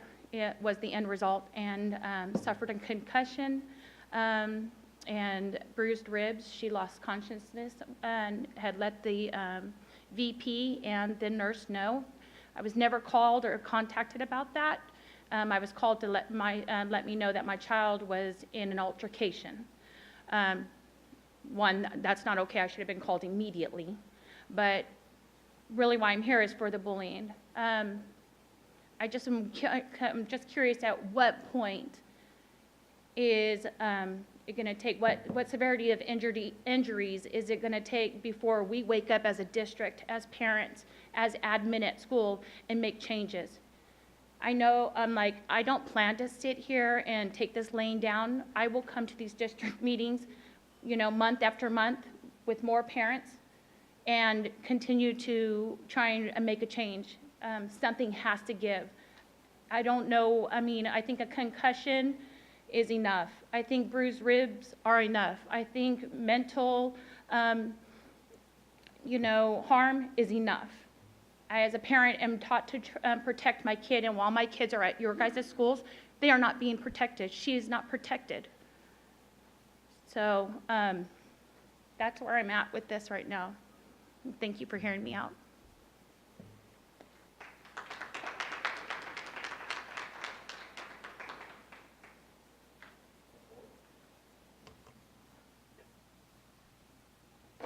My name is Melanie Stark. On February 8th, 2019, Elk Grove Unified School District released a press release declaring that student safety is your top priority. Yet this policy doesn't seem to apply to students with special needs. I'm the parent of 2 children in this district, a daughter age 7 and a son age 9, and neither of them are able to safely attend school or fully access their education since the beginning of December. I only have 3 minutes, so I'm going to focus on the issues with my son. Following an incident at Zinder Ranch Elementary School, where my son came home with nail marks dug into his arm by his special education teacher, an incident, by the way, which we reported to the district police, but no action was ever taken, the district placed my son in a private for-profit institution in El Dorado Hills called Guiding Hands School. 1/3 of that school's population, by the way, was from our district.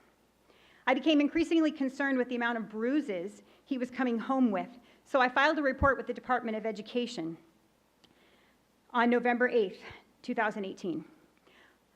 On December 5th, I went to a 3-hour IEP meeting with the school administration and Marilyn Delgado, our district program specialist, where I was assured of my child's safety.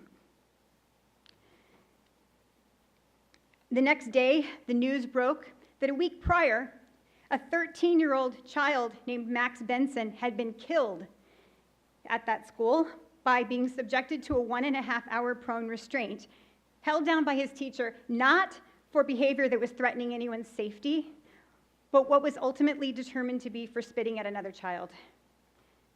That didn't deserve him losing his life. Through investigations by the Department of Education, I learned that my own child had been abused in similar ways more than 3 times what the school had originally reported to me. I also learned that my son's teacher had received no training in the school's behavior management system. Yet, in less than 3 months, she physically intervened with him 61 times. And at least 7 of those times, she subjected him to the same type of prone restraint that killed Max Benson. And I can't help but wonder that if Max hadn't been killed, how long would my own son have even survived there? You speak of safety and equity at our schools, yet this district has hundreds of students that are being shipped out to these private institutions rather than being provided programs in our public schools to serve them. No family should have to endure the nightmare we've gone through for the past 3 months. But the only option we've been offered thus far is placement in one of 3 other private schools, all of whom use prone restraints. So I'm here to challenge you to walk your talk. Stop telling us you value safety while you continue to route our kids and our tax dollars to these private institutions that make use of these practices. Instead, I urge you to put those resources into creating safe and effective programs here in Elk Grove. Thank you.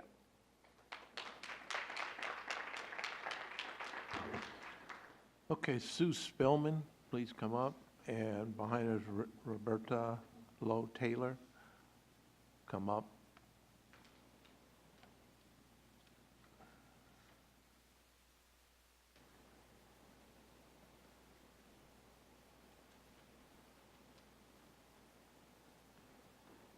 Good evening, school board members, parents, and community members. My name is Sue Spillman, and I have a Bachelor of Arts degree in elementary education and have devoted myself to teaching elementary age children and training adults to teach children for 45 years. First, I want to express my appreciation to you, our school board, for your commitment to our children's education and well-being. I would like to give my comments concerning the 2019 health education framework that is to be used in choosing curriculum being considered for California schools, including the Elk Grove Unified School District. I realize that you as a board are not the ones that make the decision on the framework of the curriculum, but you will be deciding on the textbooks to be used for health and education. Therefore, I urge you to be aware of the segment of our population within the Elk Grove Unified School District that adhere to biblical principles upon which our country was founded when you make your decision on what curriculum to use for health education. In examining the framework, which I have considered, there is no mention of using religious values when prioritizing culturally relevant texts. The framework as it now exists states that textbooks are to accurately reflect a wide variety or a wide range of students' ethnic, cultural, linguistic, and familial backgrounds, as well as other variables that contribute to their identities, such as sexual orientation and gender expression, so that the students see themselves as belonging and a value to a value. Christian children are a part of our community, as evidenced by the large number of churches located in the Elk Grove Unified School District. Christian children need to belong and be valued in the school curriculum. If religion is not considered in prioritizing cultural relevant school textbooks, those who adhere to biblical values are not being valued and will feel ostracized. Curriculum that leaves out husband and wife, boyfriend or girlfriend statements, and only putting in partner or significant other statements will cause those with biblical beliefs to feel undervalued. As I stated earlier, you are not writing the framework, it's being written right now, but you need to be cognizant of the segment of population that does adhere to biblical principles when deciding upon textbooks to use for health education. You've already approved the history Please wrap up, Ms. Miller. and social sciences curriculum that will be used this fall, and I would like to see the school board approve the opt-out option for parents to keep their children out of history classes when sexual things are being discussed. Thank you. Ms. Taylor?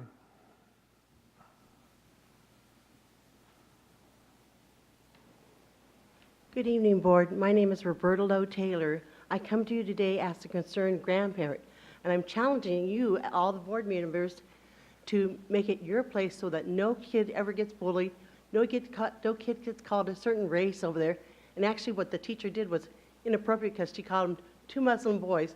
Muslim is a faith, not a race. And the teacher was tenured, and so they got up on the mother of these two boys. They said, well, she didn't mean it, but still pointed them out specifically in their class as two Muslim boys. We've come away from that. We're a whole diverse university here. Elk Grove is diverse. We don't need that here. I'm with so many mixed races, and my whole family is that we just check other. We don't, because we have too many to put on there. And I'm sorry, I'm not used to doing this, out in public. I'm used to IT work, that's it, working with a computer. But we're a diverse nation over here. We need to add that over here in the Elk Grove curriculum over here. And I'm challenging you, I do not want to see another child suicide. I watched as a woman I worked with, kid who had a disability. She went home and her daughter was hanging, hung herself from her bedroom. I'm going to get emotional. And that's how she found her. I had no words to tell my coworker. I could say nothing, but I have words to say to you that we should not allow this. We as a board and the members of our community should take it together and not allow this to go on in our schools. Special needs children, but I mean, what's going to happen? We're going to get these kids so mentally, they have so many different mental issues. We're going to end up on the news like everybody else because one of the kids is going to go ballistic or crazy because of the fact that someone hasn't reached out and said, oh, here, let me help you. Here, I'm going to go ahead and give you that touching hand. Have a zone-free, whatever, bully-free zone over there.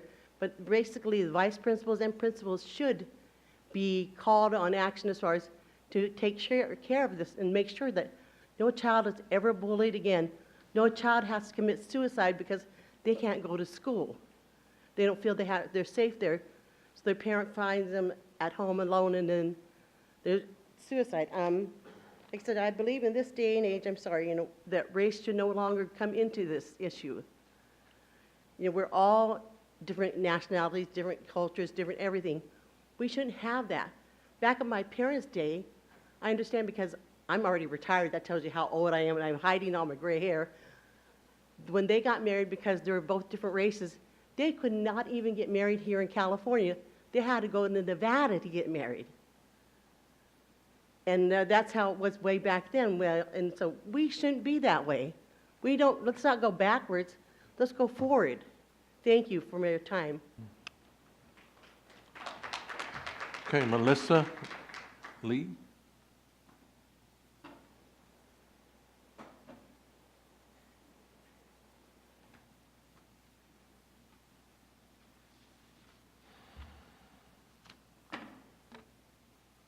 Good evening. My name is Melissa Lay, and I'm just going to put up front, I'm extremely nervous. I have severe anxiety and normally do not come out into public, but this is very something near and dear to me.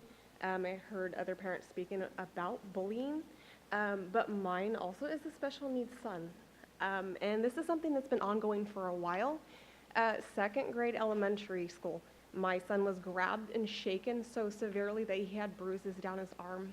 The principal told me, we'll fix it, it's okay. And a couple years later, my son was punched in the back by an employee. And I was told, it's okay. She didn't get fired for what she did to my son. She got fired for what she did to somebody else's child. My son has been called names countlessly, and these are by employees of the school. Recently, we're actually dealing with two issues at this point, and one is an investigation to where my son was what they say he walked into a room, but why would a school have a room with a door that doesn't open both ways? And my son ran out of his classroom, and I happened to be standing there. And he said they locked me in a room and pointed to me through the window and were laughing and would not let me out. But the school told me, oh, we're going to investigate it, and your son went in there by himself, and they were just laughing because they thought that he was joking. My son is autistic, and they've never taken it seriously because of the fact that he's 14 and he has a brain function of a 21-year-old college student. So they think that it's okay to just ignore it. Every time my son is passed on to different, I think they call them semesters, I don't know the terms, the teachers don't get explained that he's autistic, that he has special needs, that he even carries an EpiPen. Not one teacher has known that my son has an EpiPen. So if he goes into anaphylactic shock, nobody's going to know what's going on except for his friends. So I kind of feel like the school is dropping the ball on taking care of kids, but at the same time, our schools need to watch who they're hiring, because my son has been bullied, picked on, and touched so many times by school employees. It's getting old. Sorry, it's not going to happen anymore. It's getting old. So I don't know what to do next. And on top of that, the bullying's carrying into the parking lot. And sadly, it's not even the students, it's the parents. I was almost ran down by parents because of the lack of parking. We have parents parking in the crosswalks. I was almost hit walking through the crosswalk. Parents are fighting in the parking lot, and this is what they're showing kids. This is out of school, and we're trying to teach our kids right. But with shutting down the parking lots for people to park in, and you have parents out in the street fighting, it's not okay. Something needs to be done about it. Thank you. Okay, we'll go ahead and move to the consent agenda. I'd like to call for a motion to approve items 1 through 24 on the consent agenda. It's been moved and seconded. All those in favor? Aye. Opposed? Motion carried. Okay, Matthew Espinoza. We'll talk about the progress report on race and educational equity in the Elk Grove Unified School District.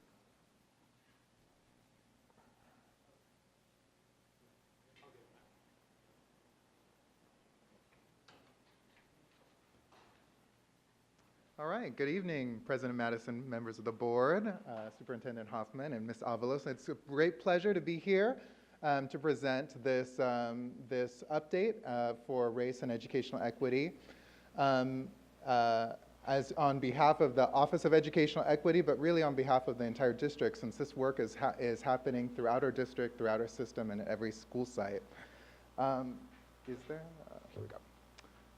So we provided with you you all a few handouts, and one of them is kind of a one-pager summary. If you ever need to talk about educational equity, summarizing the strategic plan that was developed last year here for our district. It provides you kind of an outline, a graphic, some colorful icons, as well as the definition that our district came up with for defining what educational equity is. You can see in the core there that our focus and the real critical piece is that we're focusing on the people and their mindsets and their work, the policies, and then the practices to carry out those policies is at the heart of what equity is. And with the goal of being needs responsive, with leveraging the assets and the skills and the talents and the backgrounds that our students bring, and of course affirming all the wide range of students that we have here in our school district. And that's what that outer ring is really touching on, the range of backgrounds that all play a part into each and every individual student that we serve, as well as the adults that we serve as well. The center, those colorful center items are critical for us to talk about because it's kind of the organizes the actions that we're carrying out in our district, as well as setting the goals for being able to measure and to make progress in educational equity throughout the system. As we have evolved our reporting and our updates, our progress updates for educational equity, partially in response to some of the feedback from you as board members, one of the things that we've evolved into is more of a modified showcase of specific actions so that way we can go into a little bit more detail, but also to incorporate all of the different partners throughout the district that are working with us in the Office of Educational Equity to carry out these plans. And so kind of a framework, and we invite your input to provide any feedback as we move forward with these reports, is that we will have, instead of trying to cover every single area of the strategic plan and also in every single action to focus on one or two foundations of the educational equity plan and highlight some really critical and impactful initiatives. And through those initiatives to tell a story of where we've been, where we're at, and where we need to go, or what we recognize might be next steps, and to invite feedback and commentary on those pieces. And in that process, we'll be able to share some of the work that's happening at the district level, as well as inviting some school site partners and community partners as relevant. Today, we've decided, if you think of a metaphor of food, because I don't know about you, but I'm already pretty hungry. And so I think through the metaphor of food, we're preparing a meal, right? A meal for you all to enjoy and to digest and then to give feedback on. Today's more of the amuse-bouche or hors d'oeuvre, just kind of a test run, a taste of what this would look like. But we already, coming up in April, we have a full tapas menu for you prepared with some community partners that will be coming in to share what we're doing, especially around the foundation of professional learning, as that's kind of the plan moving forward. The other piece I was going to point out is that in addition to, as part of the sharing, we want to highlight some key data points as well to make you aware of as we're reflecting on our progress in equity. So today, we're pulling out one foundation, which is the Student-Centered Supports Foundation from the Educational Equity Plan. And that even within that foundation, there's a lot of components to it. There's a school climate component, as well as the unpacking what types of student support services we're providing our students with. Today, we're, as part of our amuse-bouche or hors d'oeuvre, we're really focusing on just one critical piece, but it's a piece that is really driving a lot of the work and recognizing the issues that have come up around student discipline and engagement, particularly around the idea of exclusionary discipline or suspensions and the disproportionality across that effort. It's a huge, every single piece of this work is a big lift. Part of the reason that the Center of Equity is about people, policies, and practices is because it cannot rely on any one person, and it cannot be voluntary. And so in order to move coherently and as a system, it takes a lot of effort. And there's one major effort that we're going to feature with you and some related pieces that are really trying to get to the heart of addressing the inequities in our student discipline work. And so with that, I'm going to invite up Don Ross, our Director of Student Supports and Health Services, to kind of introduce that effort.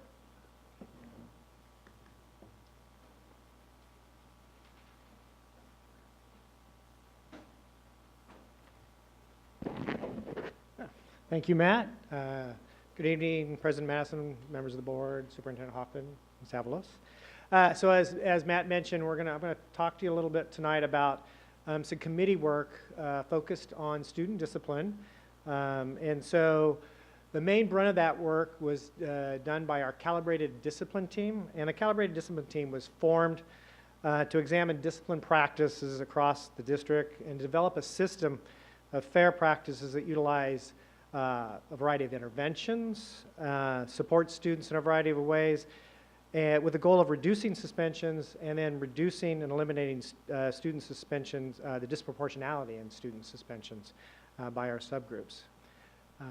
The members of the team consisted of elementary and secondary administrators, directors from both elementary and secondary, as well as directors from the district office, coordinators for our student discipline team, folks from our research and evaluation, and folks from tech services as well joined the team.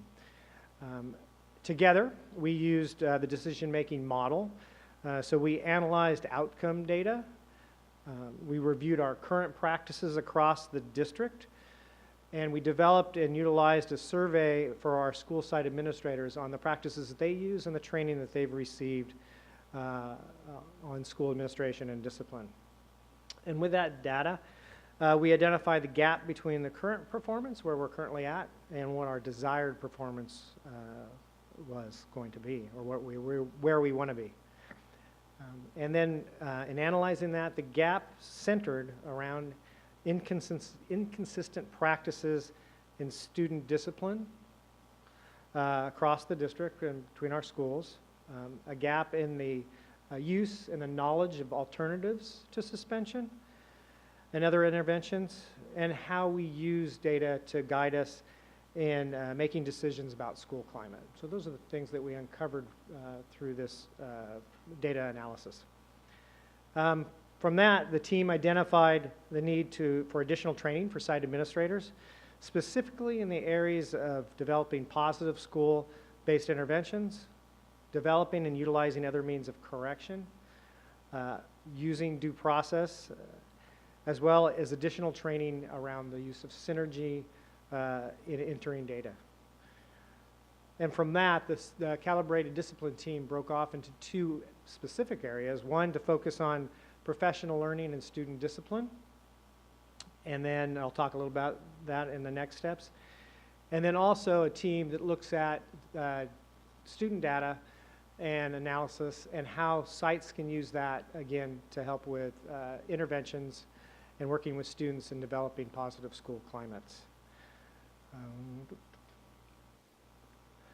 Also, a brunt of the work was around the development of the EGUSD discipline guide. I'm going to invite Mr. Cerruti up to talk about that and talk about some of the training that's involved with the discipline guide.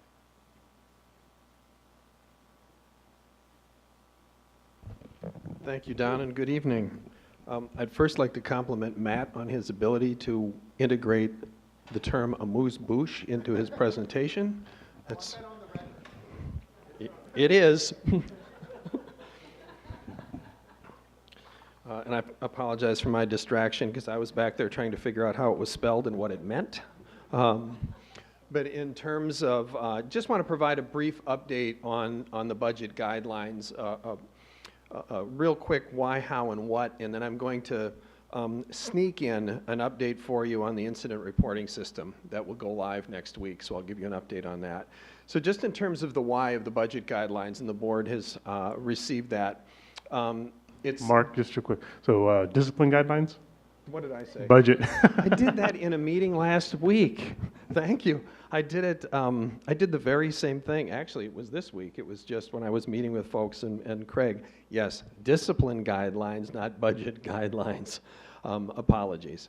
It was a necessary and a logical extension of the work that we did specific to BP and AR 5144-3. That's the direction that the board gave to create a board policy that distinguished between the roles of site administrators and law enforcement as it relates to student behavior. And then from that work, we dealt with board policy 5144 and 5144-1, that's discipline and then due process, as well as 5145-11, which is questioning and apprehension of law enforcement. So that work, there was a logical next step, was we needed to update and align the information that we had specific to the process. So how we went about it, as Don had indicated, it was collaboratively developed by the Education Services and Schools Division. So Craig and Bindi and Sue and their folks were directly involved in this work, as well as the calibrated discipline team, which has been integral to this work. And then what it is it aligns the expected interventions and consequential determination with these board policies. What's needed is that practice adheres to policy. And this new updated information provides that. And it's structured in a way where it identifies first, second, and third interventions and consequences, and it articulates both mandatory and potential actions that need to be taken. In terms of training, there have been, the principals and vice principals have all been introduced to this and have undergone some training. We very early, when we got back from winter break, we very early got connected with our vice principals, in particular with the new board policies, and this information as it began to roll out, given our vice principals are the point people dealing with discipline, followed by our principals, and that training will continue, and it's being integrated with other training like crisis intervention trainings taking place over the course of the next couple of months. In addition to that, there's a communications plan that's been developed in terms of making sure that the information is available on our website, and Ms. Pinkerton and her team will be working on integrating this information into the student and parent handbooks. So it's an important resource of information and guidance to our administrators and staff in alignment with our board policies. So that's a brief update on our discipline guidelines. And then a quick update on the incident reporting system that will go live on the 11th of this month. So on the 7th, so on Thursday, there's a communication that will be going out to site administrators. And let me back up for just a second. All site administrators and all applicable district administrators have been trained. So everyone has training and has spent time. So thank you to Mr. Mate and his team, and again to Bindi and Craig and Sue and all the efforts that go into ensuring that all our administrators, they are accepting of and interested in seeing this be a functional resource that we can have. We'll all be watching very closely in terms of its utilization and be monitoring as we go, but initial communication is going out on Thursday. That's going to be a general overview and making sure that everyone is aware that it's going to go live on the 11th. And then there's also going to be a FAQ document that will be attached in case questions come, that our site administrators will be able to respond to those. Bindi and Craig will be putting out a joint communication to all secondary and elementary administrators. And then Zanthi and Steve have been working on, and we'll have a FAQ document. Also, following that communication that goes to the administrators, it'll also indicate that there's going to be a similar communication that's going to be going out to all staff. So also on Thursday, all staff will receive communication about the system going live. And then on March 11th, the first thing that we do is Tech Services will take the process of putting links on every school website as well as the district's website. And once that's done, it's live. The system is live. The next step will be, once we do that, Steve will notify the team that's working here at the district office. The notification will go out to staff that the system is live. That'll be followed, on the heels of that will be notification to parents that the system is live with the basic overview. In addition, I should back up, in addition to when we provide information to our administrators that the system is going to be going live, will be guidance in terms of how to ensure that students are aware that the system is available and live. Obviously different. It's not a one-size-fits-all at the high school versus a middle school versus an elementary. It'll be different processes that are used. Our administrators know very well how to make sure that our kids are all informed and get the information that's needed. Following that, Zanthi will put out a notification to students. So as she does and uses our systems to push that out, we'll be looking at a press release, and then Zanthi is also looking at the possibility that there may be an interest in news coverage that would go along with this as well. So the system will be live as of March 5th, or March 11th rather. Thank you. Thank you.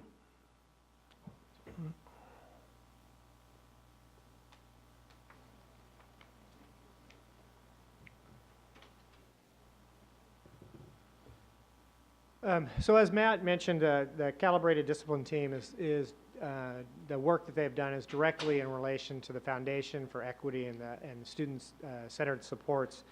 One of the foundations of that is to provide student-centered supports, is the ongoing training for our administrators and the development of that discipline guideline that we were just presented, and the continual review of data to make sure that we're progress monitoring the work that's been done and the work that's being done at the school sites around suspensions and around equitable discipline practices.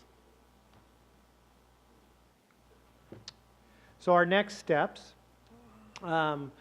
the subcommittee for the training for administrators has developed a training that's going to take place this summer for all of our new administrators. So we're focusing on right away on our new administrators, so that they get those practices and those right away, and the information they need on due process and other means of correction and interventions. We hope for next year that we take that training to all of our administrators to make sure that they get that training as well, and we'll work with elementary and secondary ed to work that into the schedule for administrator training across the board. Tech Services is working on the development of several student data reports that can be used by school administrators with school staff and the community stakeholders. And the Calibrated Discipline team will review and provide input, ongoing input regarding these reports, and look for ways, again, to support schools with calibrating their discipline as we get these reports. We are continuing our work with restorative practices and in the integration of these practices within PBIS. Our secondary schools have been trained in restorative practices, and we will begin working with our elementary ed on training and integration of Tier 1 and Tier 2 of PBIS. So again, working with restorative practices, integrating that with PBIS. And then I'm proud to announce several of our schools have been trauma-informed schools and received that training. And this summer, we will be offering that training to all of our site administrators. I believe that's it. Any questions? Okay, Ms. Fortuna, you have comments, questions? I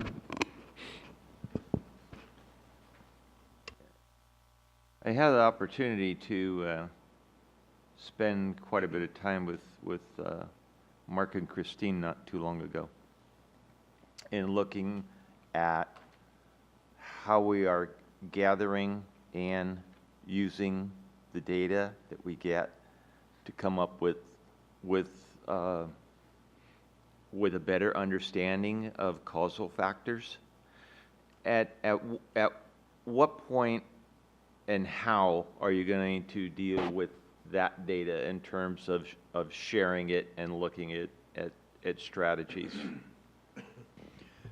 So actually, I've got a meeting tomorrow with what we refer to as the Learning System Leadership Team. So that's Craig and Bindi and Sue and all of these folks. And the topic is rolling that information out.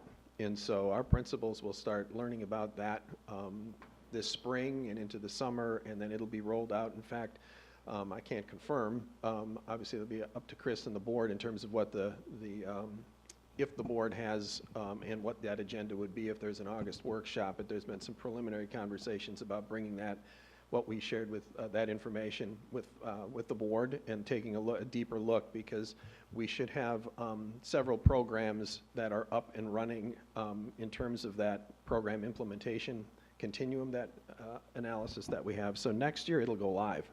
Okay. You know, from the standpoint of what we discuss, I think it would be a shame to discuss it at a board meeting, because I can't imagine how you could do it justice in the kind of time that's provided at a board meeting. So I think it's too critical to do at a board meeting. And I know that a lot of energy is being placed on looking at causal factors so that people who address the behaviors of kids are in a better place to understand what's going on. That being said, and all of the complexities associated with foster youth and homeless, as well as student with disabilities, do you see a brighter future?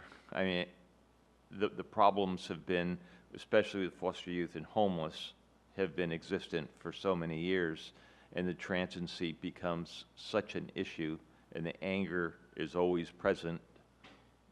Do you see some kind of a way out of that recurring problem?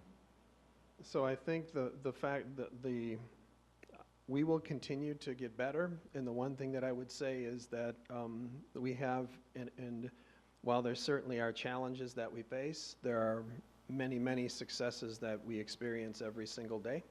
But the strategy that we're taking by looking at the relationship between what high-quality special education, English learner services, foster youth services are, and that in and of itself is complex, because they can have so many factors when you're looking at a program that is as complex as it is.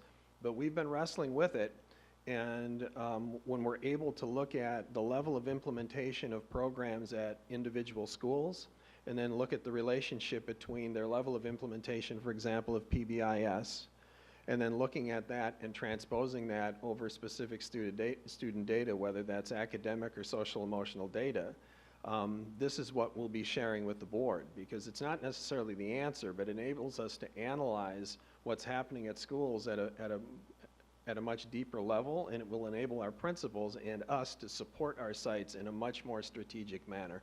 So we're positioning ourselves to be much more understanding of the causal relationships that are occurring with kids, and that's the key, is understanding the causes, and there very rarely is a single cause with human beings. There's oftentimes many causes. So while it's a challenge, I am optimistic.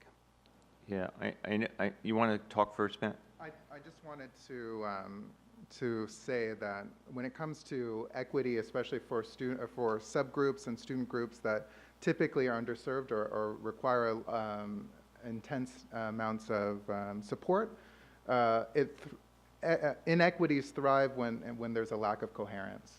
And one of the ways that we're tackling, I think you can see in just these initial efforts, is to really focus on that tier 1 foundational piece, which is to build more coherence across the board. And then weaving in all the other supports that we're providing will benefit so much more than when there's a lack of coherent practices. And so that piece is really critical, and then the development of the data will allow us to communicate with broader range of people. So it's not just like, I might happen to know in my school site that what we're doing or what we're not doing, but when we don't have data to show for it and we haven't gathered it and we don't have a report, it's really hard to build all the collaboration that's required to really tackle these complex needs, and because it's going to take more than one department or more than one person.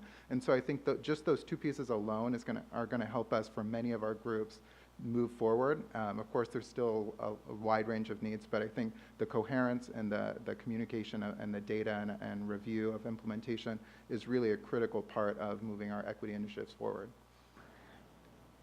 Along with people's understanding, I was at one school site last week. I'm not going to name the school site for a variety of reasons, and they're doing just a stellar job in terms of managing the behaviors of kids.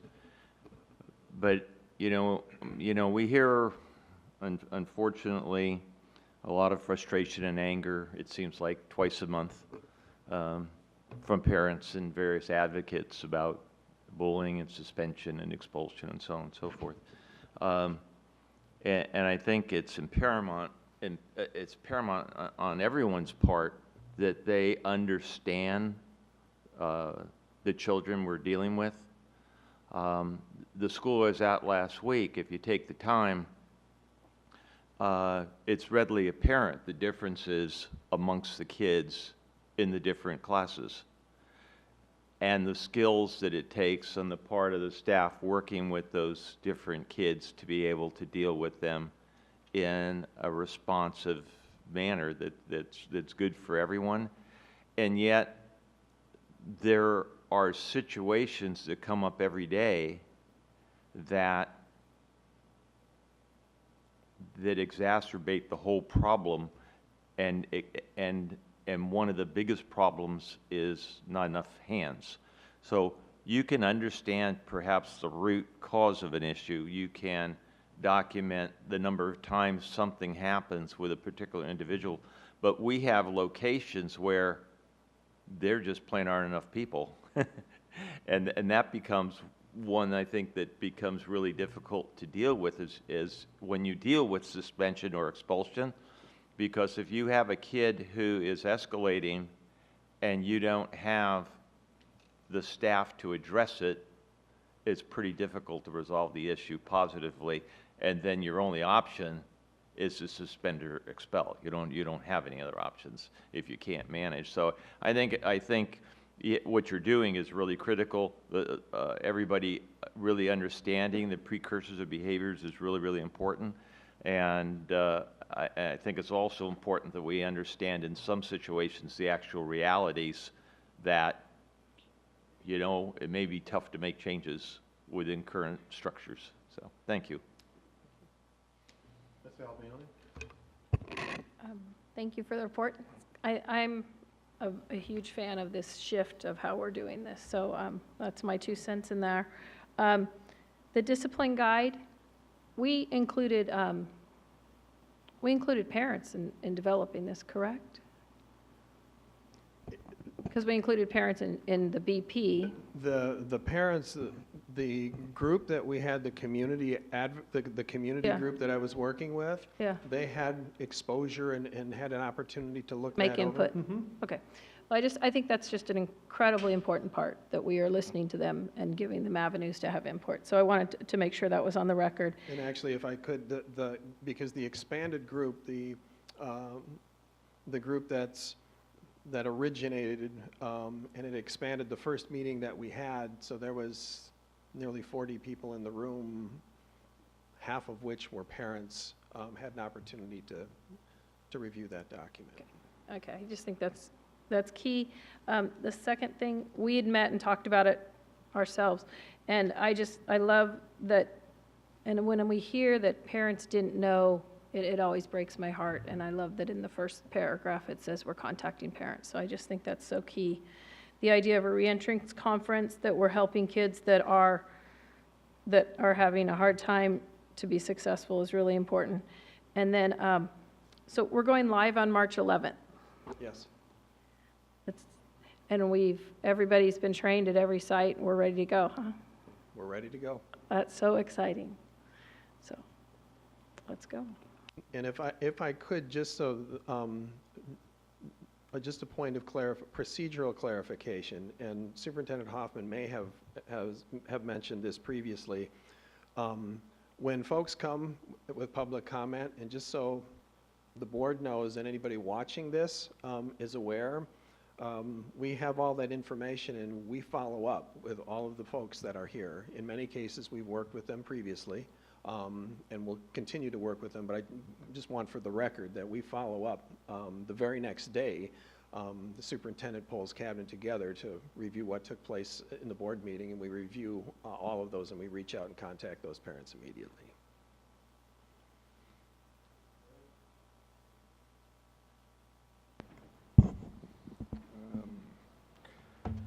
We heard testimony today from parents again, and it seems like this is getting more and more serious in my eyes.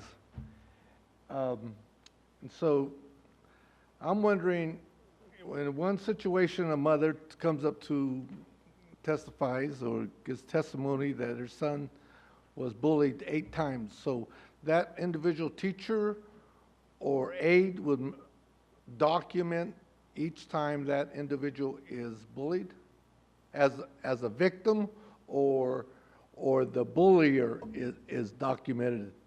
That's what I want to know. Well, when the schools, when we're dealing with bullying situations, the first thing, when we hear about them here. No, I'm talking about the report on the site.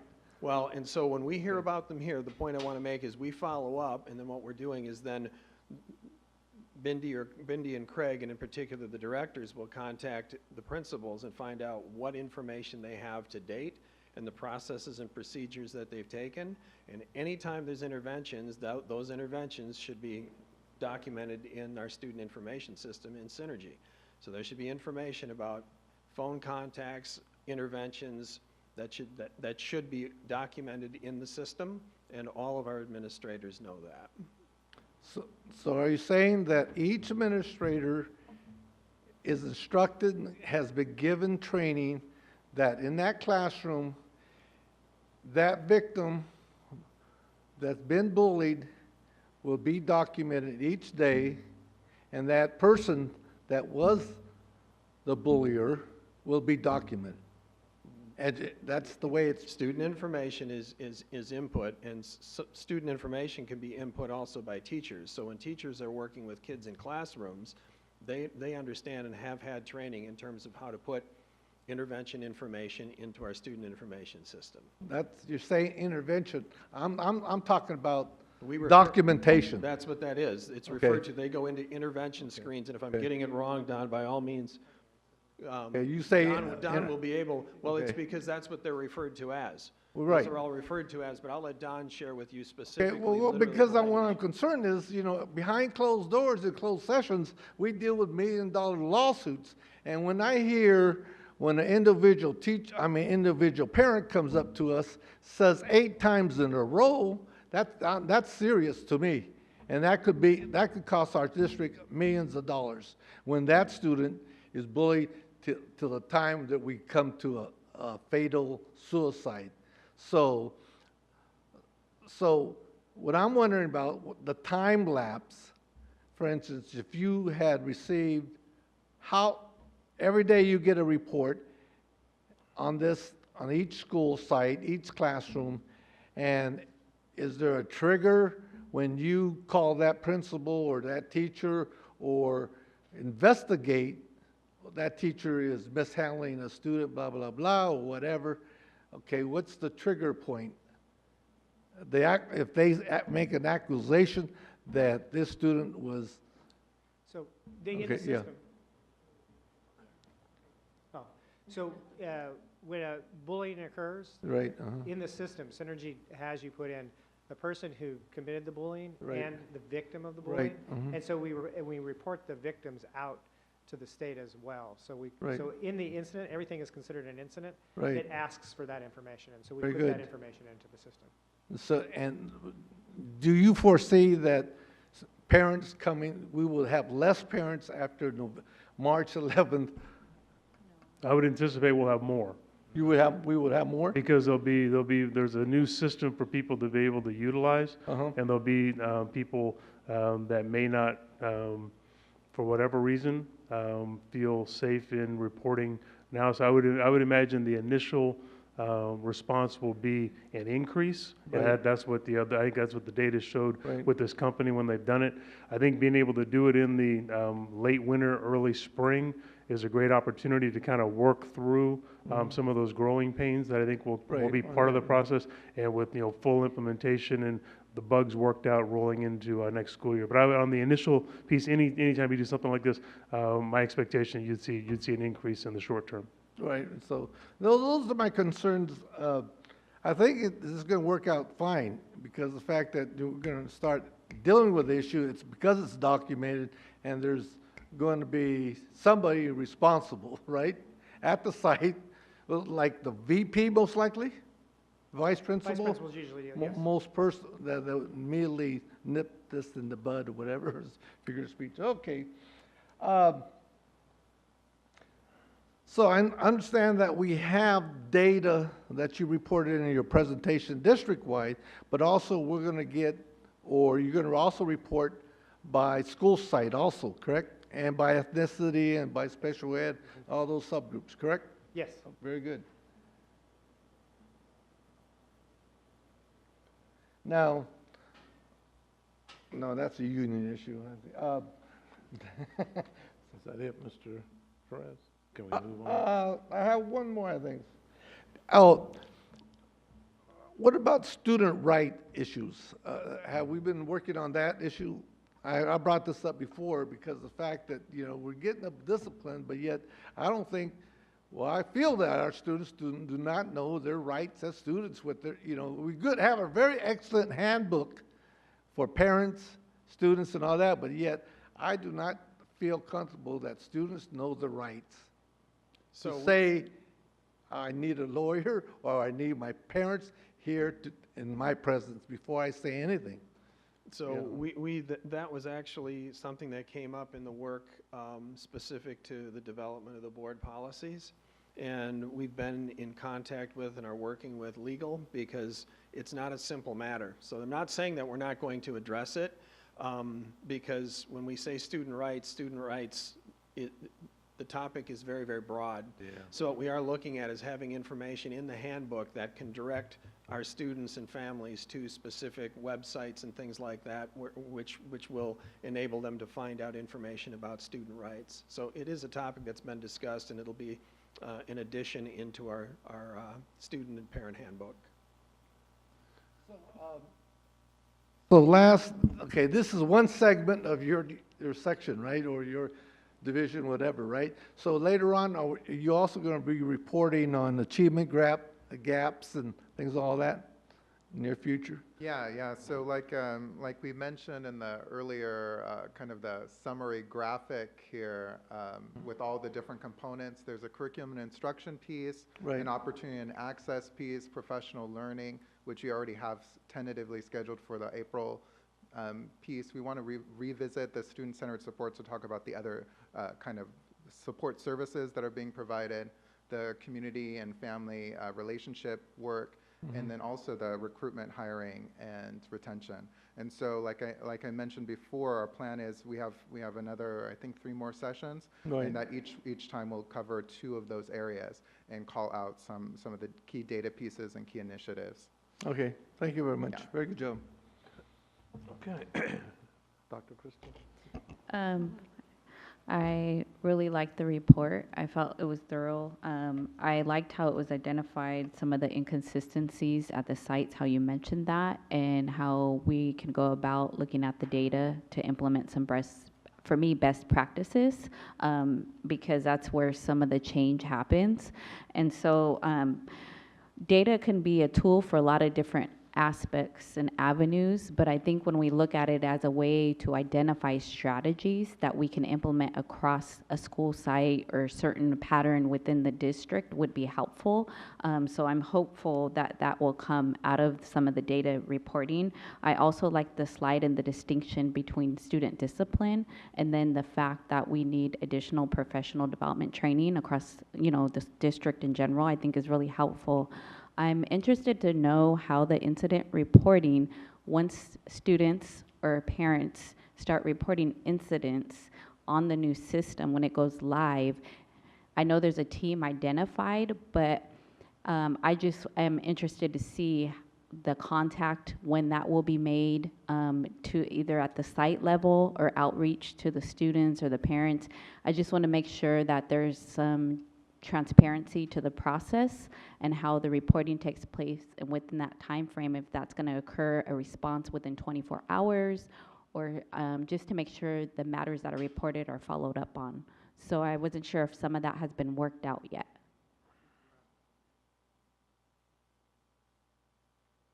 I can comment on some of that. So we did not specify a time for each incident, because each incident we're going to get is going to warrant different timeframes. So we spell out on the terms and conditions, and so everybody knows that there is, each incident will have different response times. Okay. And based on the information you get, we might be able to follow back up with the individual. We might not be able, because it's a form, people are just putting it in there, so we have to go off the information that's available to us and how quickly we can get back to them. But notification-wise, as soon as one is put in, the team at the site is notified instantly when it's put in.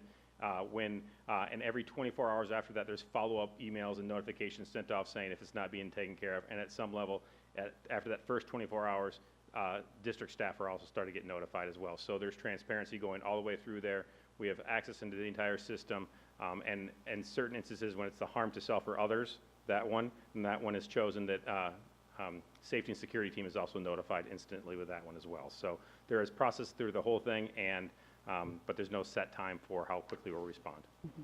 And I think that's helpful too, and I'm just kind of wearing, as I wear other hats in my daytime work too, a counselor hat. If it's like a crisis situation, I would be hopeful that maybe the counseling team at the school site sometimes, if the person identifies himself, can be involved in the process some way. And I'm hopeful for future plans. When we talked about our last board meeting, having social workers brought on board as well, having them linked within the system could be helpful for the future as well. So I'm happy to hear that. And right now, they're not in the system, and that was a little bit by design. So this way, it doesn't stop you from working with other people, just into that system itself to see all the initial information that comes in there. Yes. Because we want it to be anonymous too. The confidentiality is sometimes the issue. Yeah, it's that balance. I completely understand. And so I'm looking forward for the future reports and to see, I know with any system that you initiate, and it's a new time around, we'll say, example, a pilot, there might be some kinks we have to work out, but I'm excited to see this finally here and going to be implemented. And, it'll be interesting to compare our data as well when we're looking at a broader perspective from other districts districts too, to see ways that matters are getting resolved. I'm hopeful that maybe in the future that will help to reduce some of the different issues that are going on at our school sites. I know bullying is very critical and affects a lot of families from the feedback that we're receiving. So I think hopefully having this data collected will help us further advance processes and more steps that we can take to help be preventative and to really help the students identify some different behavioral concerns that we may need to change as well. And again, staffing is really important and having enough people there involved at some school sites, but that will help us collect data so we're even aware of what we might need at one particular school site. So thank you for the report. Thank you. A lot of my questions were answered. I think you were reading my notes. But I really did like the discipline guide. I think that was very clearly spelled out there, very helpful. I do want to focus on the incident reporting system a little bit, so if you want to come back, Steve. All right, so first, what are we calling it? Are we calling it that? We're not making it anything fancy. We're an incident reporting system. Okay. Are we equipped to handle it? I know we're going to work out some of the glitches. So, and when I say equipped to handle it, and I think you answered some of the questions, it's going to the site level first, the first tier. Yep. Who has access to it? Is it more than one person to ensure that it's a broad base and that, different lens and different eyes looking at things? Yes, so right now there's been a team identified at every school site that gets notified for that. So each one of those, so each site has a different number based on that, on who's there. So they get notified and they'll handle it, and then from there, also the directors and get notified when something has not been updated. So the district side comes into play only when something hasn't been addressed? After 24 hours. So there's 24 hours where the notifications start to kick in. So you get notified right away. Okay. And then if something hasn't been updated, there hasn't been a comment made, that's within 24 hours, then the site gets notified again along with the directors. Okay, that makes sense. All right, and I think you've answered this in terms of how are we going to manage it, the reports, the who and the oversight. So I think you've answered that one. In terms of tracking, we had some discussion on anonymity. Are we tracking the IP addresses? Are we logging them somewhere? Or are we just, it comes in, but we're not sort of tracking that We're not aspect? displaying that information. So IPs are one things that we cannot get rid of having. That's one thing that's in a system like this, you have to have it in. There's no way to hide an IP or to not track an IP. We just are not making it available to anybody else. We do have it available to police services if need be. And that's by under court of law, legal mandates. Yeah. Okay, and that makes sense in case there's something, that triggers police response. Right. I do believe for me, the families and the students being made aware of it is going to be very important. But I appreciate that there's going to be, training and notifications so that our sites are equipped to handle this as well. Because we don't want this to roll out and it be a flop. Because the idea is to protect the students. I was an early advocate for this going back to last year. This really, for me, started with the Rachel Francois incident. If this was in place back then and we had many eyes and ears looking at this, then that poor young lady would not have had to endure the kind of pain that she did. So for me, it's a direct correlation from that tragedy. But I'm proud to say that we've learned from that and other incidents that we are now moving forward in a way that protects future students and future Rachels from something being so negative, a negative experience. So, I do believe it's going to address not only bullying, but any race relations related issues and, any abuse issues, a lot of things. It opens up an opportunity for us to learn. But we want, once we are aware of things, where do we go from there? So I just, we hear things on public comment, and while we can't engage, often we go home wondering, well, gosh, what happened to them? So I appreciate, Mr. Cerruti, your comments that you follow up with those families, because that was going to be one of my asks at the end for board comments, was what are we doing with these folks? So I think that's very helpful. In terms of board oversight, at what point do you see us being made aware of the general idea of what's happening out there? Will you be providing a report quarterly, a couple of times a year? Not every incident, but sort of the themes and the solutions that are being provided, so that we can also be that part of that check and balance. Because I would love to know that this is working or it's not working or what the glitches are. I think we have that responsibility for the public as well. And that's something we've talked about, is like how often are we going to rack the data, because obviously there'll be a lot of interest in how many are we getting, so we've talked about different things. I don't remember where we actually fell on that yet. Being developed right now, so we'll get back to you on some timeframes for that. Right, okay. I'm very excited about this, and it's been a long time coming, but I think that, we're doing it the right way, so that we roll it out in a very strategic manner, and that our staff and the district is equipped to handle it. So thank you for all of your hard work in putting this together. I know a lot went into this, so thank you. Okay. I'd be remiss if I didn't make a comment, and I'm sure you've thought of it, and Chris has spoken to the fact that at least initially we're going to be bombarded.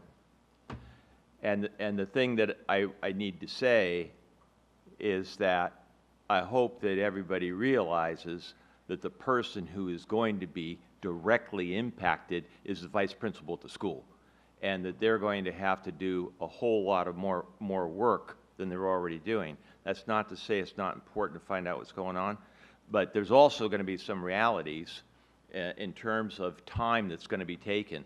I can go online and say, John, Dick, and Harry have been beating the crap out of me every day after school behind the gym, and now I got to bring John, Dick, and Harry in, and I'm going to interview them, and the first thing they're going to say is, I don't know what you're talking about. And so now a whole lot of investigation has to go on, but if you don't have the name of the person doing the, quote, anonymous reporting, and that's the problem with anonymous, then you have difficulty in totally remedying that issue if, in fact, it is a real situation because the person, for whatever reason, hasn't put their name down. Part of what we'll see is whether, because it's not required to be anonymous. Anonymous is an option. Right. It's an option. I understand that. My hope is that most people will share that information. But again, that's one of the learning pains we'll figure out as we kind of work our way through it. But anonymous is an option, but it's not a requirement. So people can share that information. And in terms of what Crystal was asking, if the person puts their name down, of course, they're going to be involved in the interview process. The student's going to be involved. But I guess I just have to say, I hope there is has been a verbal recognition amongst all those working on this, that the ones that are going to be impacted are going to be the VPs at every one of the schools, and they're already impacted with their current workloads. So, thank you, Chet. Okay, I don't have a whole lot of questions left. I mean, my colleagues covered a lot. One thing, I am a little disappointed that some of our parents that were here tonight, that we see all the time, should have heard this report of what's for the future, but they're not here, they're gone now. So we'll get that out to them. I guess the only question I had on the program, when we thought about it, we wanted to implement it, did we ever consider some pilot schools first coming out on this? As Ms. Fortuna indicated, the concern is to the VPs, it's some additional workload now.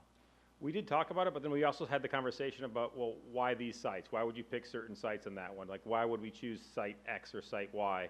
And when we started to look at how we would design the system anyways, it wasn't much different for us to say for all sites versus just a couple, and the workload to go with that. So we just didn't know how you would possibly choose the right pilot sites you'd want to have from that. So we felt that jumping in for all the sites was the best move to go. I could have picked some for you. Make it equal. I'm just concerned. I asked that question because as large as we are, and we come out with it so all of a sudden it leads sometime of confusion and say, oh, this is not going to work. And it's, well, you know, we know it worked because we had some cross-piloting throughout our district, not picking on one school. And that's probably what the timing we have right now too. So we have a couple of months after for this goes, so it goes live towards, you know, in March now. So we have a couple of months left at the end, for most schools. So we have a chance to go back and regroup and say, okay, what's working, what's not, and we can make modifications to the system as we go. And it's the way we design this is we can make adjustments on the fly, the way the whole system was designed. So if we don't like the way the form is working or the way the notifications are working, we can make adjustments the next day on something on how it's working. Okay. Yeah, we also, there's other school districts that have implemented this already, so it's not like it's completely out of the blue. It's actually, we've seen and had discussions and learned from, you know, one of them working with the vendor with some of their learnings as well. So I think we're ready to go. I mean, it's a spring opportunity. I do think we can make some adjustments if we need to, but we want to get this thing up and going and figure out where the kinks are so we can move The forward. bottom line for me, results. That's all we're looking for, is we're spending the time and money on this, and if it's going to work, when we're sitting here next year this time or so, 2 years, that, boy, look at the trend now. So, anyway. Mr. Madison, if I can say that you know, in terms of what schools, I think from a place of equity, I appreciate that it's all schools. I get that there'll be glitches, but we can't. I can tell you that, you know, when my son was bullied, there was an assumption that bullying doesn't occur in good schools, whatever that means. So I think the purpose of this, as a parent, I appreciate that it's going to be available to everyone with no stereotype attached that these things only happen at certain schools, because Pleasant Grove High School, highest performing high school, and there was a significant incidents there. So I just don't think that I don't think we can stereotype or assume. I think that as any parent, any student, we see that from that equity lens. So I know that I share your concerns with the vice principals and the workload, but those are part of the things that are part of the job description also, in the sense that that is something they should be aware of and being proactively involved in finding solutions. So I think that this will provide hopefully a good tool, and then we work out the glitches over summer or whatever. I leave it to the experts, but I appreciate that it's going for all schools. Okay, yeah, we just want it to work. Thank you. Okay, Ms. Shannon Hayes, want to come up and get to our interim financial status report. Good evening, President Madison, members of the board, Superintendent Hoffman, and Ms. Avalos. Tonight I bring you our 2018-19 second interim report. And I actually have good news tonight, so I was excited. Although we have to wait a little bit more. Oh yeah, you can't go spend it yet. But it's nice to know that there's some light at the end of the tunnel, because at first interim I was a little sad to bring you the news I brought you. So with that, what we're going to look at today is the governor's proposal. Enrollment and ADA analysis. Last time I was here, I talked about our CBEDS enrollment, and we wanted to make sure that we keep an eye on that, because that drives several different things for our district. Our changes from first interim to second interim, we'll look at our multi-year projections and then our components of our unrestricted general fund multi-year projections, and then talk about those considerations as we look forward to the May revision. So the governor proposed $2 billion towards the LCFF to fund a 3.46 COLA. That COLA is higher than the norm. The norm that we normally see is around 2.5%, so a little bit more than normal. That's good for us, because originally our budget was based on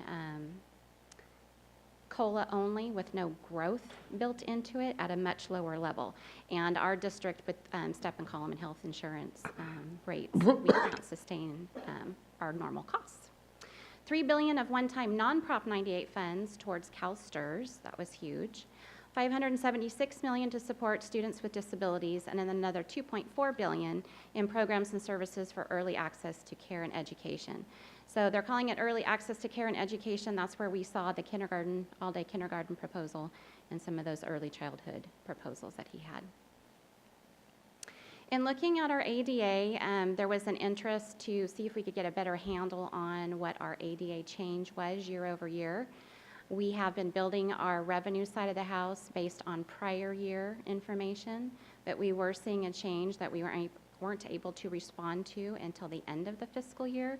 So starting last school year, we started to estimate 80 ADA as far as growth ADA year over year. So as we closed our books for 17-18, instead of 80 ADA, we realized 51. We're still going to estimate the 80 as we had proposed originally, and that's what's built in our multi-year projection, mostly due to the fact that our CBEDS enrollment, which is the orange bar, seems to be pretty stable.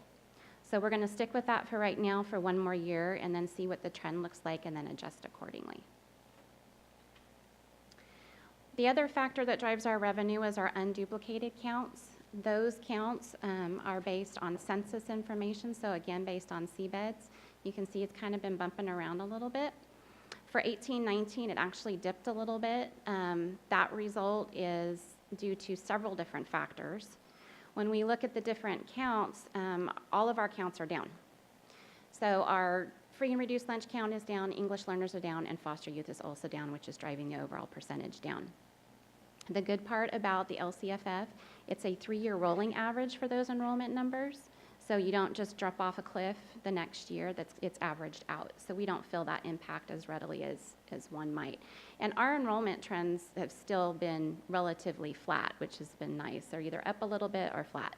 So with this, even though our unduplicated percentage dropped down to 56.72, we're not feeling a tremendous decrease. And it's in about in the neighborhood. It's probably going to stay there. We've been, with our Provision 2 status schools, we do have an alternative income form that, and I apologize, I don't remember what we renamed it, but we renamed it and revamped it so that each child is having the opportunity to have their family fill out that form, and it's not tied directly to a free and reduced lunch count or an alternative income form where a parent may be asked to disclose their income. So we're hoping that with that new process, that with our Provision 2 schools, we'll get a higher amount of return on those forms, and so we'll get a better count on those kids. And I think that's what we're seeing in 18-19, which is why it's kind of leveling off. So 55 is the threshold, so we want to stay above 55 in order to continue with our supplemental concentration portion of the LCFF. Then looking at our changes from first interim to second interim, we had a decrease in state revenues, again, because of the drop in the supplemental concentration percentage, so that's a $736,000 reduction. We reconciled our salaries and benefits from how we adopted our budget. We had an adjustment to the district health care contribution that was effective with the new plan year, which was January 2019. We had an adjustment to our workers' compensation rate. We did adjust our reserve for the implementation and the rollout of Arbinger training, and then we declared additional indirect cost credits. So what those values look like and the change to our total unrestricted fund balance. So we had a negative $740,000 in revenue. We had a savings in salaries and benefits of $500,000. And then our health care benefits and workers' comp rate, we saved an additional $1.86 million. We have our indirect cost credits, and then we had the Arbinger training and then our teacher credential program. So our total change is $2.64 million in expense for a total of $1.9 million increase to our fund balance. So what that looks like in terms of where we are today, so we adopted our 45-day revised first interim, which we were deficit spending $22 million. So with that increase, we're now only deficit spending $20.9 million. Down in the bottom, the Arbinger training, you see the reserve that we set aside was $2 million. It's now $1.9. And then our reserve for funding priorities is sitting at $44.8 million. Going forward and looking at our multi-year projection for fiscal years 1920 and 2021, our LCFF is fully funded as proposed, and the estimates of ongoing new revenues is $20.2 million and $16.7 million. Again, we have our annual projected ADA amount of 80. On the expenditure side of the house, our staffing is based on projected CBEDS enrollment. Our growth staffing for special ed. We also have the district healthcare contribution increase of 0% for fiscal year 1920. And 4% for fiscal year 2021. I do want to point out that our healthcare plan crosses our fiscal year, so it runs on a calendar year, not a fiscal year. So those rates, the 4% is really the last 6 months of fiscal year 2021. Our adjusted rate decrease of 1% in CalSTRS contributions, that is a proposal that is built in the governor's budget, so that may or may not come to fruition, so we're still waiting. but our multi-year does have that built into it currently, which allowed us to reinstate our tech utility budget back to the 3 million, and we reinstated instructional materials and adoptions to 3.7. Both of those amounts were reduced in half when we brought you first interim, and that was because we would have had to file a negative interim report at that point in time. So this is what first interim looked like. We had deficit spending of 22.8 million in the first year. We had a very small surplus of 330,000 in the second year, and just shy of $2 million surplus in 2021. And our proposed second interim now looks like this. It's a much better picture. Will be projected surplus of 6.1 in the second year and another 13.3 in the third year. That brings our ending fund balance percentage back up to 12%. And then our reserve for funding priorities, that reserve then in that third year is 64 million or 8.82%. So things that we're watching very closely to see how they play out. So far, December and January statewide revenue is down from the projection. The LAO is recommending that they reduce the governor's proposal of his cost of living adjustment and to reject different components in his proposal. We know that the COLA will most likely fluctuate with state income. That is right now is the only way that they can get more money to school districts is by changing that COLA because the rates per ADA are fixed. And then the CalSTRS rate decrease, even though it's not part of Prop 98, if that doesn't come to fruition, that will harm us from the fact that then we would have to contribute more as a district. And then our fluctuation with our unduplicated pupils, we won't know that number again until the following October, but we do continue to watch that. And then just as a reminder, we do have $9 million in one-time funding priorities that are built into the 18-19 school year budget that will need to have a decision made about them going forward into the next school year. So that those numbers are not in our multi-year projection currently. So right now the 9 million is what's causing part of the 20 million in deficit spending. The board will have to take action on what they want to do with those funding priorities as we go forward. So they're not for next year, yes. So the board has at their discretion to make ongoing decisions, one-time decisions again, and you have your one-time reserve that you can use. Do what this year? It's already built in this year. Yeah, it's in 18-19. No. We're deficit spending $22 million this year. Okay. And we do kind of want to watch our deficit spending because with they did make change in law where if you file a qualified budget, then FCMAT has the ability to come in. It's not an ask anymore. They just show up, supposedly. I don't know how you have enough manpower to do that, but we don't want to provide that opportunity. So our next steps are the second interim financial report, which will be brought to you. That's the actual physical guts of the interim report for your approval at the next board meeting. And then the governor's May revision in May, and then we will bring you the adopted budget in June. Okay, thank you. Ms. Allen, you have any questions? No, thank you. Okay. How about Chris?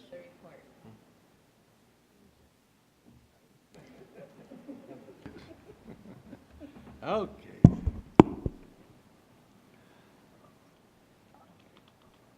Let's start page 2. The state budget proposes the 4 items there. Now, what percentage does Elk Grove Unified get in those categories? Are you going to break that out for us later on? So the 3.46%, you can see that amount. Yeah, like the first one, $2 billion towards LCFF. How much are we going to get? She's going to cover that for you right now. It's on page 11. Okay. It's estimated to be 20.2 million. Hold on. Where at? Oh, okay. That right there? Yep. Okay. It's in your report right there. Okay. Well, it doesn't say that. Okay, so anyway, for the next $3 million one-time Prop 98 funds towards CalSTRS. So for us, that's a savings of approximately 2.3 million. Okay, thank you, Governor. So we're going to send them a letter. We can send them a thank you. We're going to do a whole lot of talking with the governor and legislatures because there's there's a lot of work that still needs to be done. The $576 million on the special ed piece is one that's clearly on our radar. The way it's currently proposed, we would get $0 of that $576 million, because the way the language was written in the proposal is that you have to be above 55% in the unduplicated count, which we qualify for. But the second qualification is that you have to have a higher than state average in the percentage of kids in your district that are special needs. And we would not qualify under that. So we're actually doing a great deal of work, and we actually were just on the phone today on the way back to the district office with a couple of our lobbying partners who are working through this information. Specifically for us, our concentration is on receiving funding for our 3 and 4-year-old special needs students that we've been serving very, very well, but receiving zero funding for. So we're working very closely. Mr. Pierce and I were actually on the phone with the LAO the day of the governor's proposal, clarifying that the way that special ed language is currently written doesn't work and needs to be adjusted. So, and we'll be bringing some information to the entire board with regards to our proposed stances on these pieces, and looking for feedback from the board. So that's going to be coming up, I believe, at the next board meeting, if not the first one in April. So what is the state average? And how close are we to that? 11, 12%, in that range. I haven't actually seen it yet, because they wrote this language without really understanding what they were doing, because in reality, if you're above the state average, then you're probably over-identifying kids for special ed. And so why would you give districts who are over-identifying kids for special ed additional dollars? It almost encourages people to identify more kids for special ed, which, again, just doesn't make sense. So what's our percentage? I don't know it off the top of my head. Are we close to 11% or what? And it's We're growing? below the state average. I know that. And that's not going to change in the short term. But 10? About 10. 10%. So, so we need 11%. So would you just mention that 3 and 4-year-olds are not identified within that count? Well, they're identified by us, but they do not count in the count, correct? And that's because the state doesn't recognize them. I don't know if it's because the state doesn't fund them, but they've been purposely not included in the counts. Yep. If they were, we'll reach that 11%. Well, I think everybody could. Then you'd have other 3 and 4-year-olds that might count as well. So I don't know that it would change it. And other districts are serving those kids as well, so their percentages would change. So just the idea of using a percentage of kids identified as special needs is just the wrong metric to use in identifying need.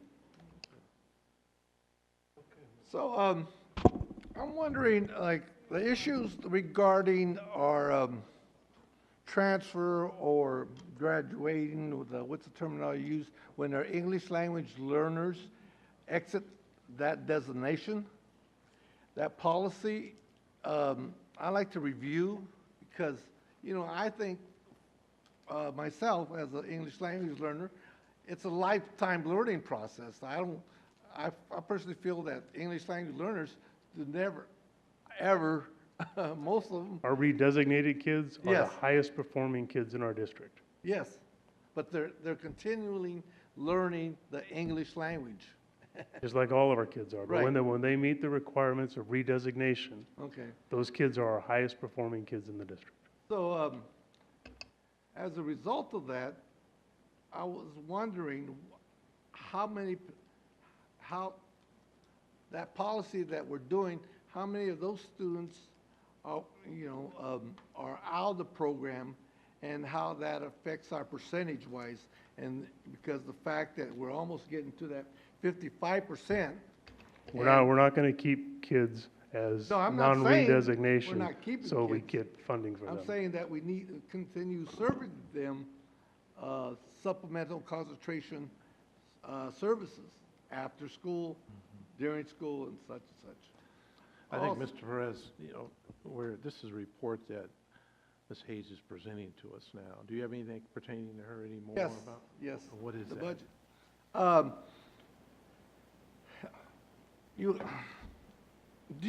On page 4, enrollment trends, unduplicated counts, I'd like to see a trend of that by school year, because that, I That think. is school year.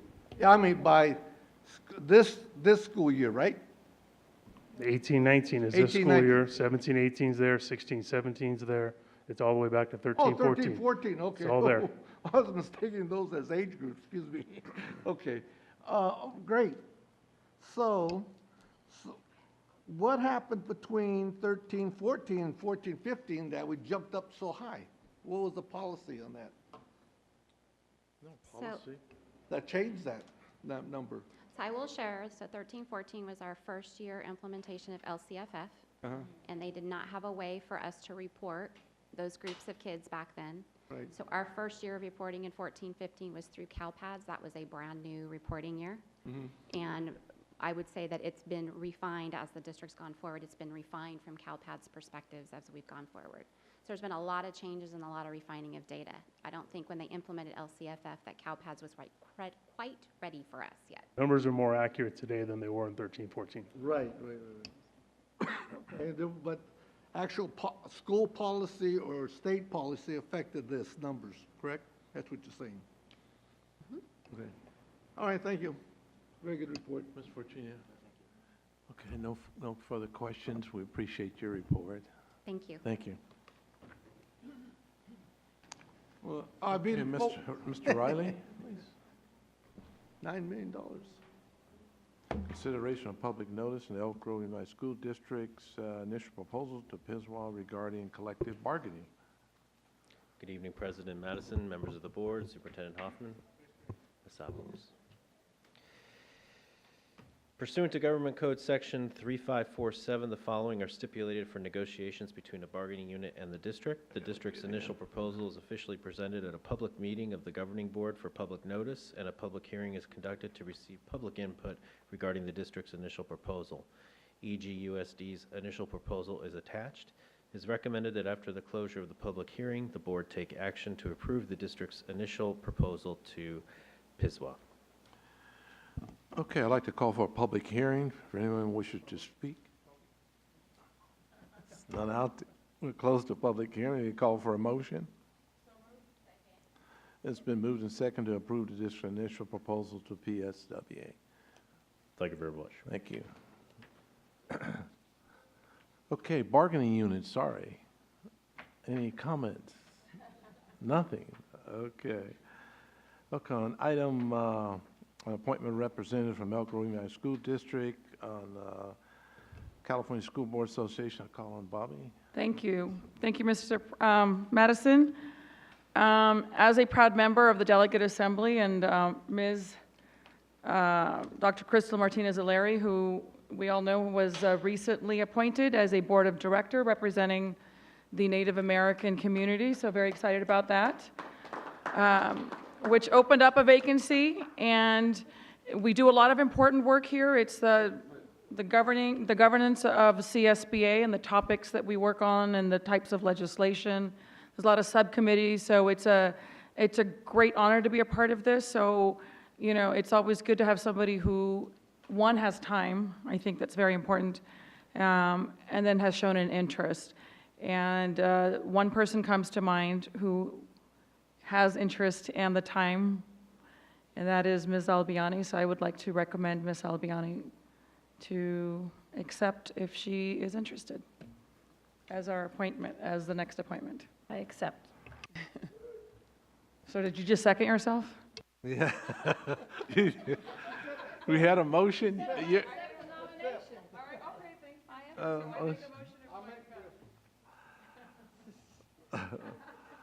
Okay, we have a nomination.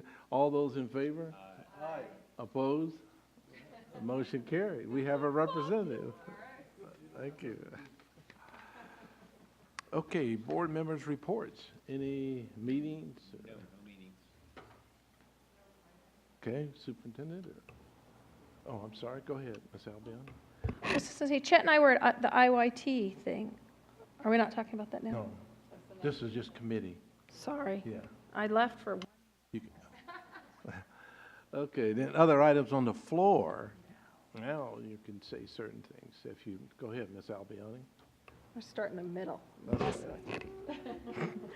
That's Chet and I were fortunate enough to attend the IYT conference for a period of time, and I would just, it's inspiring. It's incredible what they're doing, to see those young men, and it just made me feel so good about our investment in those children with that organization. So kudos to all of us for doing that. I think it's great. Thank you. Ms. Perez?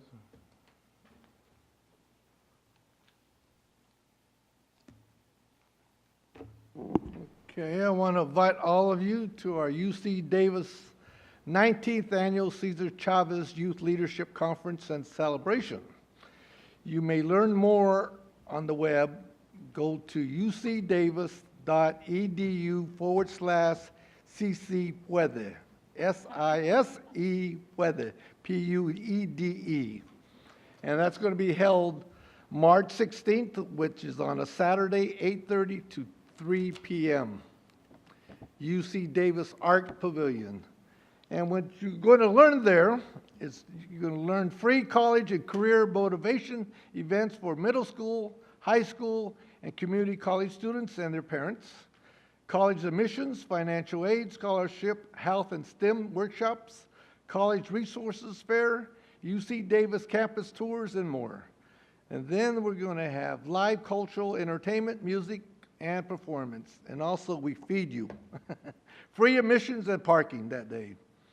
As a result of this venture that we've been doing the last 19 years, 6 years, I think, at UC Davis campus, UC Davis is now recognized as a Hispanic Serving Institute. As a Hispanic Serving Institute, they receive many federal dollars for retention of students, counseling, and housing, or et cetera, et cetera. So we're very proud of that. I'm also working with other UC's Hispanic Serving Institutes throughout California, and because of the fact that the underrepresentation of Latinos in higher ed. So as a result of this project that I've taken on, I am developing a college pipeline per se. It's kind of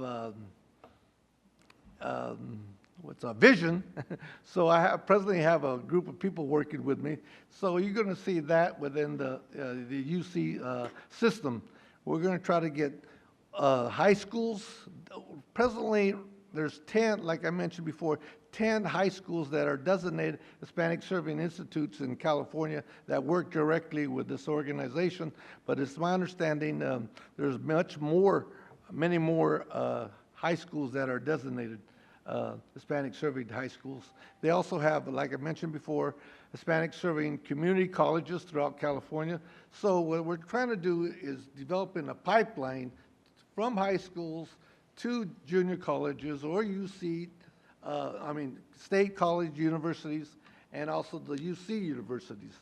And so that's a project that I'm doing on the side, working with this project. Like I said, I've been working with Chancellor Mays, and oh, by the way, Chancellor Mays will be the keynote speaker at this event, and he's very supportive of it because of the fact that he receives a lot of money, a lot of funds for supporting these students. Yeah. Also, I saw a very good report. Where's my equity person? He left. Okay, I'll hand this off to you.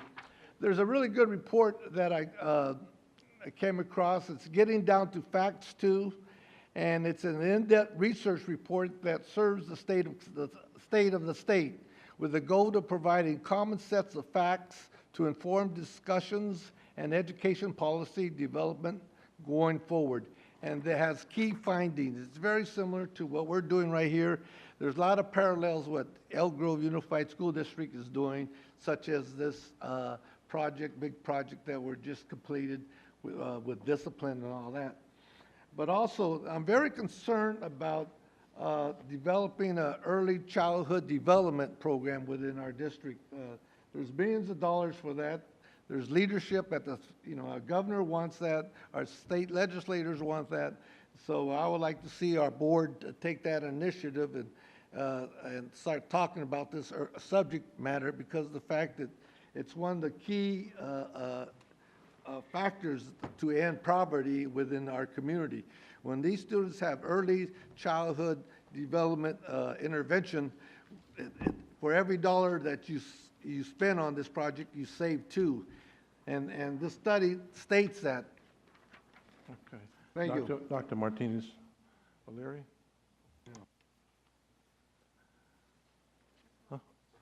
Okay. Just a few things bring up that within our district, the BSU, I went to a couple of them, Valley High School, Mr. Fortuna and I were there very nicely. It was done. I think it's growing each year. And Monterey Trails was really nice. A lot of folks were there. I want to compliment the superintendent was there, and all the cabinet members were there, and plus a lot of staff was at Monterey Trail High School. So that was really a plus. I think it shows a lot to the community of the BSU and the students there. And many kudos to the students and the faculties at those schools that they put together. It was a lot of hard work. So if you can pass that on, and the communities, you're right, you can pass that on from us as a board. Also, I just want to comment too on the WASP program. On the Sunday, I was out with Superintendent, I think Mr. Murray and Mr. Cerruti, on the accreditation, Western Association of Schools and Colleges, and Florence High School. I hope you got the results yet on that. And Yeah, they don't actually let us know what the recommendation is. It goes to the commission and it comes back later, but indicators are that they agreed with the self-study. We're very complimentary of the work that was done, so it'll be later this spring when we get the official notice. Good, appreciate it. It was nice. Principal Escobar did a good job, and all her team out there.